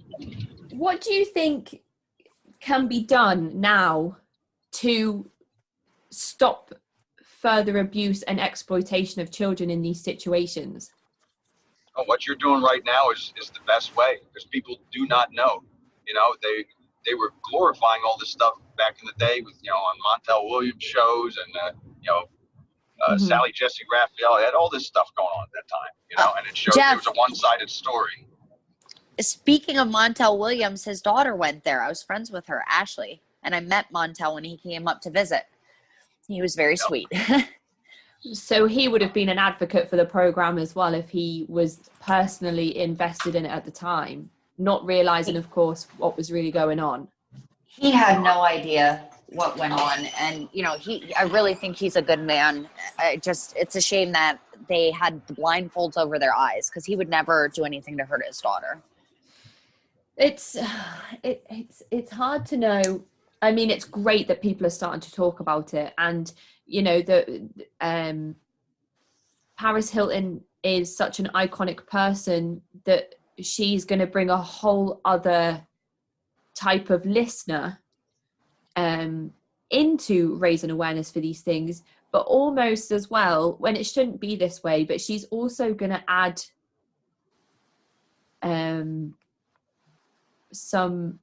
the exposure that she can bring to it. It almost confirms for people on the outside that these things are real, just because she's such a famous person and she's saying that these things happen to her. There'll be so many people that will turn around now and go, oh, well, it must be true if a famous person is going on the record to say it. Absolutely. It's a creditable voice now for this topic that's been, under wraps for a long time. Hopefully people can there'll be more accountability to these other programs that still exist, the more that's exposed. I'm so thrilled that she's doing it, because yes, people will listen to her. She's very famous, and she can use that for a good thing, a good cause, to help stop this going on with these kids. Like, I would give anything to stop it and save these kids, because that's all I wanted, is for someone to save me and help me, and for my brother. So I think that this going public could help. But again, I worry, because I think government's involved. I really do. Yeah, I mean, I've talked a little bit about this with Michael, because the extent of the programs and the amount of tangents that have come from CEDU itself and the troubled teen industry is such a huge thing that has just been around for so long, and it's almost unbelievable that once a program is taken to court because of allegations of abuse, it's almost like they just rebrand themselves, give themselves a new name, get a new board of directors in, or and then just start again. That's exactly it. That's what I read about, is that they shut down. They claim bankruptcy, which is insane, because they got obscene amounts of money from the parents. But it was because there were lawsuits. Some of the kids and their parents filed lawsuits, so they had to shut down. But then they reopened under a different name, and they also moved the kids and the staff from RMA to BCA. And that's Boulder Creek Academy. Yes, and then just continued carry on. Yeah, and that's not the only place that's happened with. There's a number of different programs. There's like Teen Inc. and Kids Inc. and then they change their names when there's allegations of abuse, and then they just carry on, sometimes with exactly the same staff as well, who were the ones being accused in the first place of these things. So it's hopefully this is a huge, massive pit of worms that we're just taking the lid off of slowly.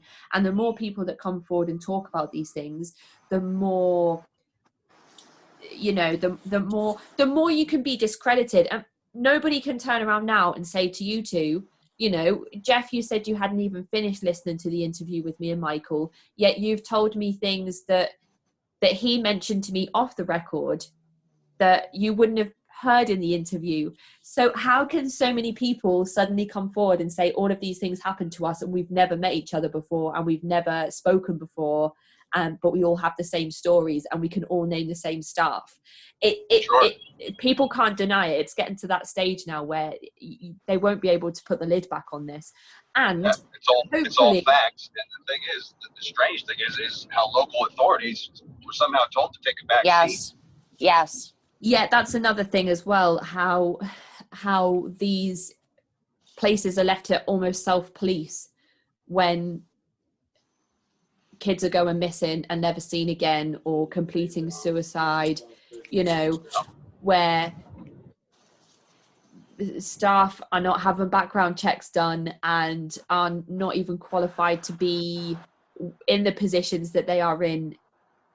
And then the staff who are not 100% sold on the program, they still don't come forward and whistleblow to people. I know some people did go to local authorities and report abuse, and then, you know, welfare services would come up, and then other staff that were fully invested in the program would say, well, we'll just relook at our policies, and then send them a piece of paper to say that they'd relooked at their policies. It's always swept under the carpet. It took a riot for it to all come out, because authorities were not able to turn a blind eye to that, because there were several people hurt, you know, and that happened just before I graduated. That happened at NWA when I was getting close to graduating at RMA. And then it happened at RMA, Jeff, after I left a few years, and that's what ended up shutting it down. Oh, I didn't know that. Yeah. Yep. It's crazy, isn't it? It's crazy. Hopefully more people will just keep coming forward and talk. I mean, I've gone through all the points on my list. I don't know if there was anything that either of you wanted to add or share before we finish our call today. Jeff? I'm thankful for the opportunity to do this, to get some of this stuff out. Like I said, I've kept a lot of it in, kind of blocked a lot of it out. It's a good avenue for people to find that they're not alone. Yeah, I think we've only managed to kind of scratch the surface or look at the tip of the iceberg with the experiences and things that happened to you both whilst you were under the umbrella of CEDU. I'm sure there are just hours and hours of things that we could speak about and go through, but I didn't know if there was anything you wanted to add, Jenny. Just that I'm glad that it's getting attention now, that I'm hoping that it will stop what's going on for these kids. That's like my main thing. I don't want this to happen to anybody else ever again. And it just, how it really messed up my life and my mind. So there's the hashtag #BreakCodeSilence, which is the hashtag that was introduced in the Paris Hilton documentary, which is all about whistleblowing and talking through these experiences and not letting abusers remain unaccountable for the things that they've done.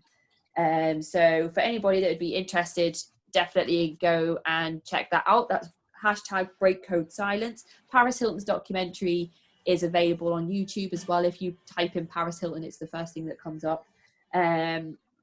If you go back to my previous episodes or visit the CEDUlegacy.com website, there are loads of different memoirs and videos and testimonies that you can read through, as well as lots of different resources that people can access if they are struggling with any experience from being a part of the troubled teen industry, or just generally curious to find out a little bit more if you were not a part of the troubled teen industry. So I've gone through all of my points, and if you're both happy with that, then I'm happy with that too. Yes, I'm happy. Thank you so much for doing this. Yeah, thank you, Casey. Yeah, we appreciate it. No, it's honestly my pleasure to be able to sit here and give people a chance to be listened to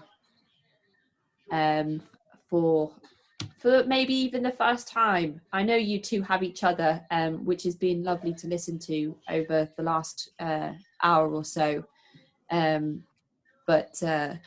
Actually, one last question before we finish. How do you think your mum would react if she listened to this interview? Well, that's the funny thing, is that, like, with our mom, it would be great to have her listen to it, and I think maybe she would understand some, because she's kind of, starting to turn and understand, because I've sent her things about Paris Hilton. Yeah, I sent her the Lost Kids podcast. I don't know if she even touched it, though. I don't think she did, Jeff, because I asked her before and she just doesn't want to face it. But our father, there is no way he would sit and spend the time to listen to us for an hour. There's no way. It's just, it's interesting, isn't it? I was just wondering what you thought how she might react. But that's one of the main things for me is that, like, I just want them to acknowledge, you know, especially like our father, like, do you not see? All. Yeah, acknowledge. Just listen. That's it. Give us an hour of this to listen. Yeah. Just realize that this was not some astute plan to bash this thing that happened. This was facts. These things did happen. Right. Yeah. Well, who knows? Maybe one day he'll come to you and say that he had listened to it and he thought it was interesting. So maybe. I'm gonna end the call there. That you think we've missed out. I usually do a short intro and outro to these episodes, so I'd be more than happy to add anything in. Hopefully, I know we were cutting in and out at the first half of the interview, but hopefully I can do some editing and clean that up a little bit without losing too much of the really good information that you were both sharing with me. And I just wanted to say thank you so much for sharing these experiences. I know they're difficult to speak about and I know that they're difficult to relive, but from my interview with Michael, you have no idea how many people messaged me just to say thank you and how much it helped them. So you two will be doing so much. You'll be helping so many people just by speaking through it. And I know, Jenny, it's from what I could hear, it's been difficult for you to speak through. I just really appreciate it. I'm somebody you've never met before, and you know you're trusting me with things that are difficult and personal. So I'm just, from the bottom of my heart, I'm just really thankful that you would let me pick your brains and listen to everything. So thank you so much. No, thank you, Casey. Yeah, I know we both appreciate it. I can speak for both of us because I know, Jeff, we both appreciate this and the fact that you're listening and you're trying to do something about it and, you know, make our words valued. You know what I mean? So we do appreciate it. It's not easy to talk about, but I'm just glad that you're interested and that you want to help people, and that's great. All right, thanks so much, Casey. Thank you. Bye-bye. Bye-bye. Bye. Jenny and Jeff both reached out with extra information that came to them after our conversation had concluded, and I asked if it would be okay to share those parts with you today. Jeff emailed saying, "Hi Casey, hope all is well with you and your family. Since our call, I've had several more instances of variation pop into my head, so I figured I'd share them with you. First thing, in relation to staff and sharing disclosures, I had one staff member that was part of a family or team that I was on. He would talk in raps and in general public while sharing his story that he'd do an immense amount of cocaine and drink a fifth of Jack Daniels, then have sex with his wife while grabbing her hair so often that she developed a bald spot. The same guy also shared that he had once witnessed another guy rape his wife at gunpoint while he stood by and watched. Another situation that popped into my mind related back to the boot camp ascent in Naples, Idaho. I know Jenny and I related back to you about having to clean our bowls by hand when out on the 2-week wilderness expedition, incorporated with the boot camp experience. In actuality, I remember having to clean the large cooking pot that fed everyone. 2 of us had to scrape every cold, pasty ounce of refried beans with our fingers and eat everything we scraped off. We also had to take turns carrying around the trash bag of waste paper used to wipe after each person had defecated. It was one general bag that each person took with them when they had to go, and each kid spent at least one day hiking with that bag being our responsibility to carry.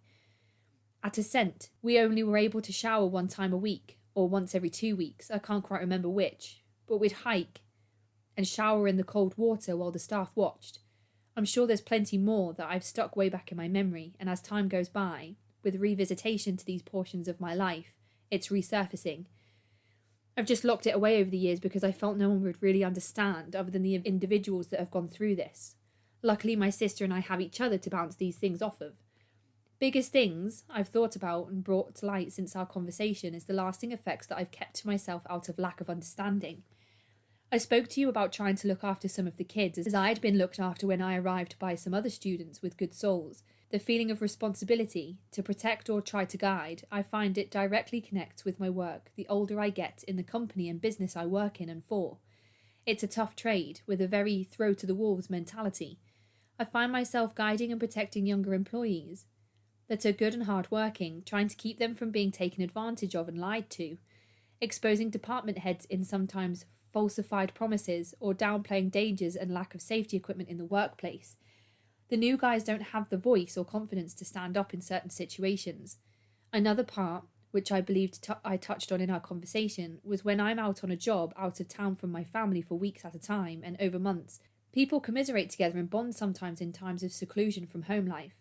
They become family away from family. The feeling when some people are pulled off a job ends up feeling like kids are going home and me being stuck there. As stupid and juvenile as that sounds, it's not jealousy for having to stay, but part of your group leaving you.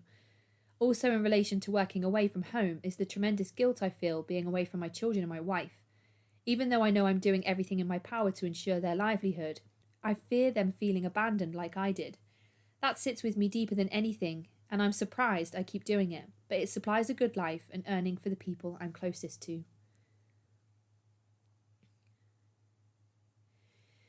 Jenny also reached out to say, I was 12 when I left Ascent in Idaho, then went to CEDU Middle School at 12 years old. As you can see in some of these photos of me, I was on top of a mountain with nowhere to run. The cliffs at the edge of the school were very, very steep. You can see the clouds below us where the cities are. We would also have quite a few major fires around our school, on the other mountains around us.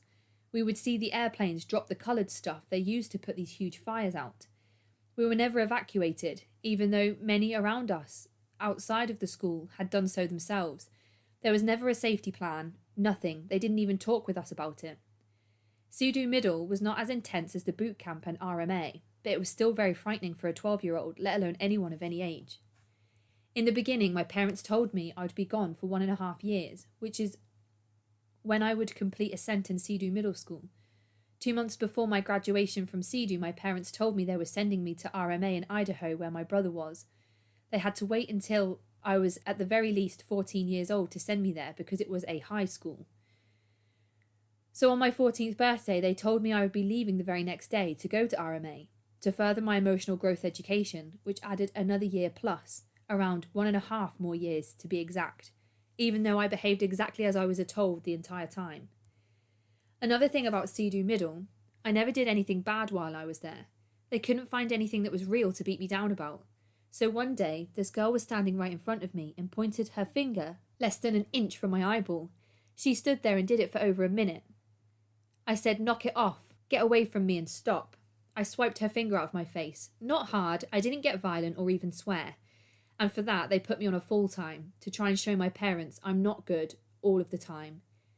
There's a picture of my mother and myself. You can see the full-time book. And that I was not allowed to smile or have any physical contact, and other punishments were given to me as well.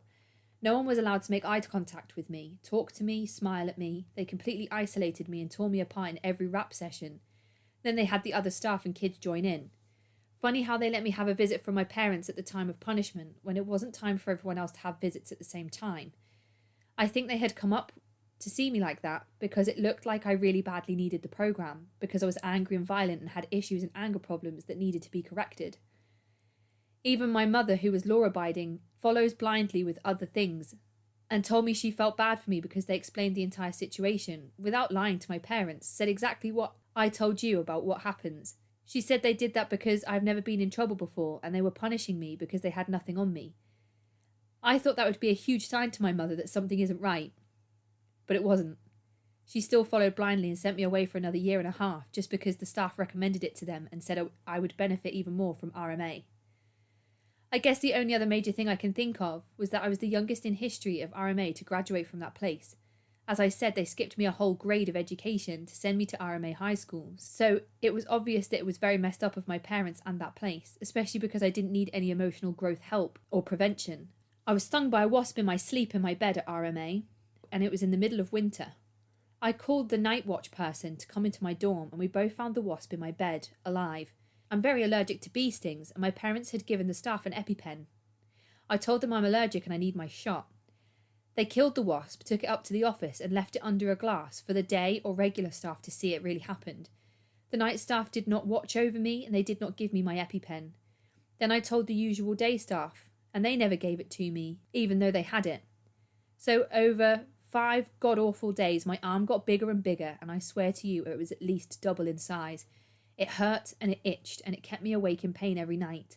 My skin felt like it was going to split wide open.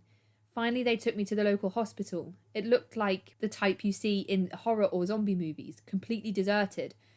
I only remember seeing the doctor that examined my arm. They wouldn't let the doctor prescribe anything, so I went straight back to RMA and into a 3-long-hour wrap. Lovely. The last thing I can think of is how they made me squeeze into a child-sized tutu. I mean, like an 8-year-old size, along with the smallest ballet slippers. They told me I need to get into the outfit. I told them I can't because it's way too small. They said make it work. So I squeezed my feet so tight into the slippers that it actually made it quite painful, and a tutu that made me half naked because it was so small. They told me that I needed to fly and prance around the room and act like Tinkerbell from Pinocchio. They said I have to keep doing it until I have some type of breakthrough. The breakthrough was whenever we seemed completely comfortable and found our personality. I had to keep faking some creepy things that didn't make sense. It took so many hours until we could move on to the next horrible breakthrough. I know it took over 8 straight hours for all of us to be exactly what the staff wanted. Over and over, dancing in that little piece of clothing and cramming my toes that were halfway curled under my foot just to be in the slipper, dancing and running around, putting fake pixie dust on people. That's some of the story of Jenny and Jeff. Next week we will be continuing with testimonies from CEDU before hearing from ex-residents of different troubled teen programmes that follow the same abuse and barbaric treatment of children that we have become familiar with from CEDU. Remember to follow #BreakingCodeSilence to finally get these stories and people held accountable for. Thank you so much for listening. If you'd like to get in touch, you can do so by emailing me at cultvaultpodcast@gmail.com or follow me on Twitter and Instagram at cultvaultpod. I'm your speaker, Casey, and this has been the Cult Vault.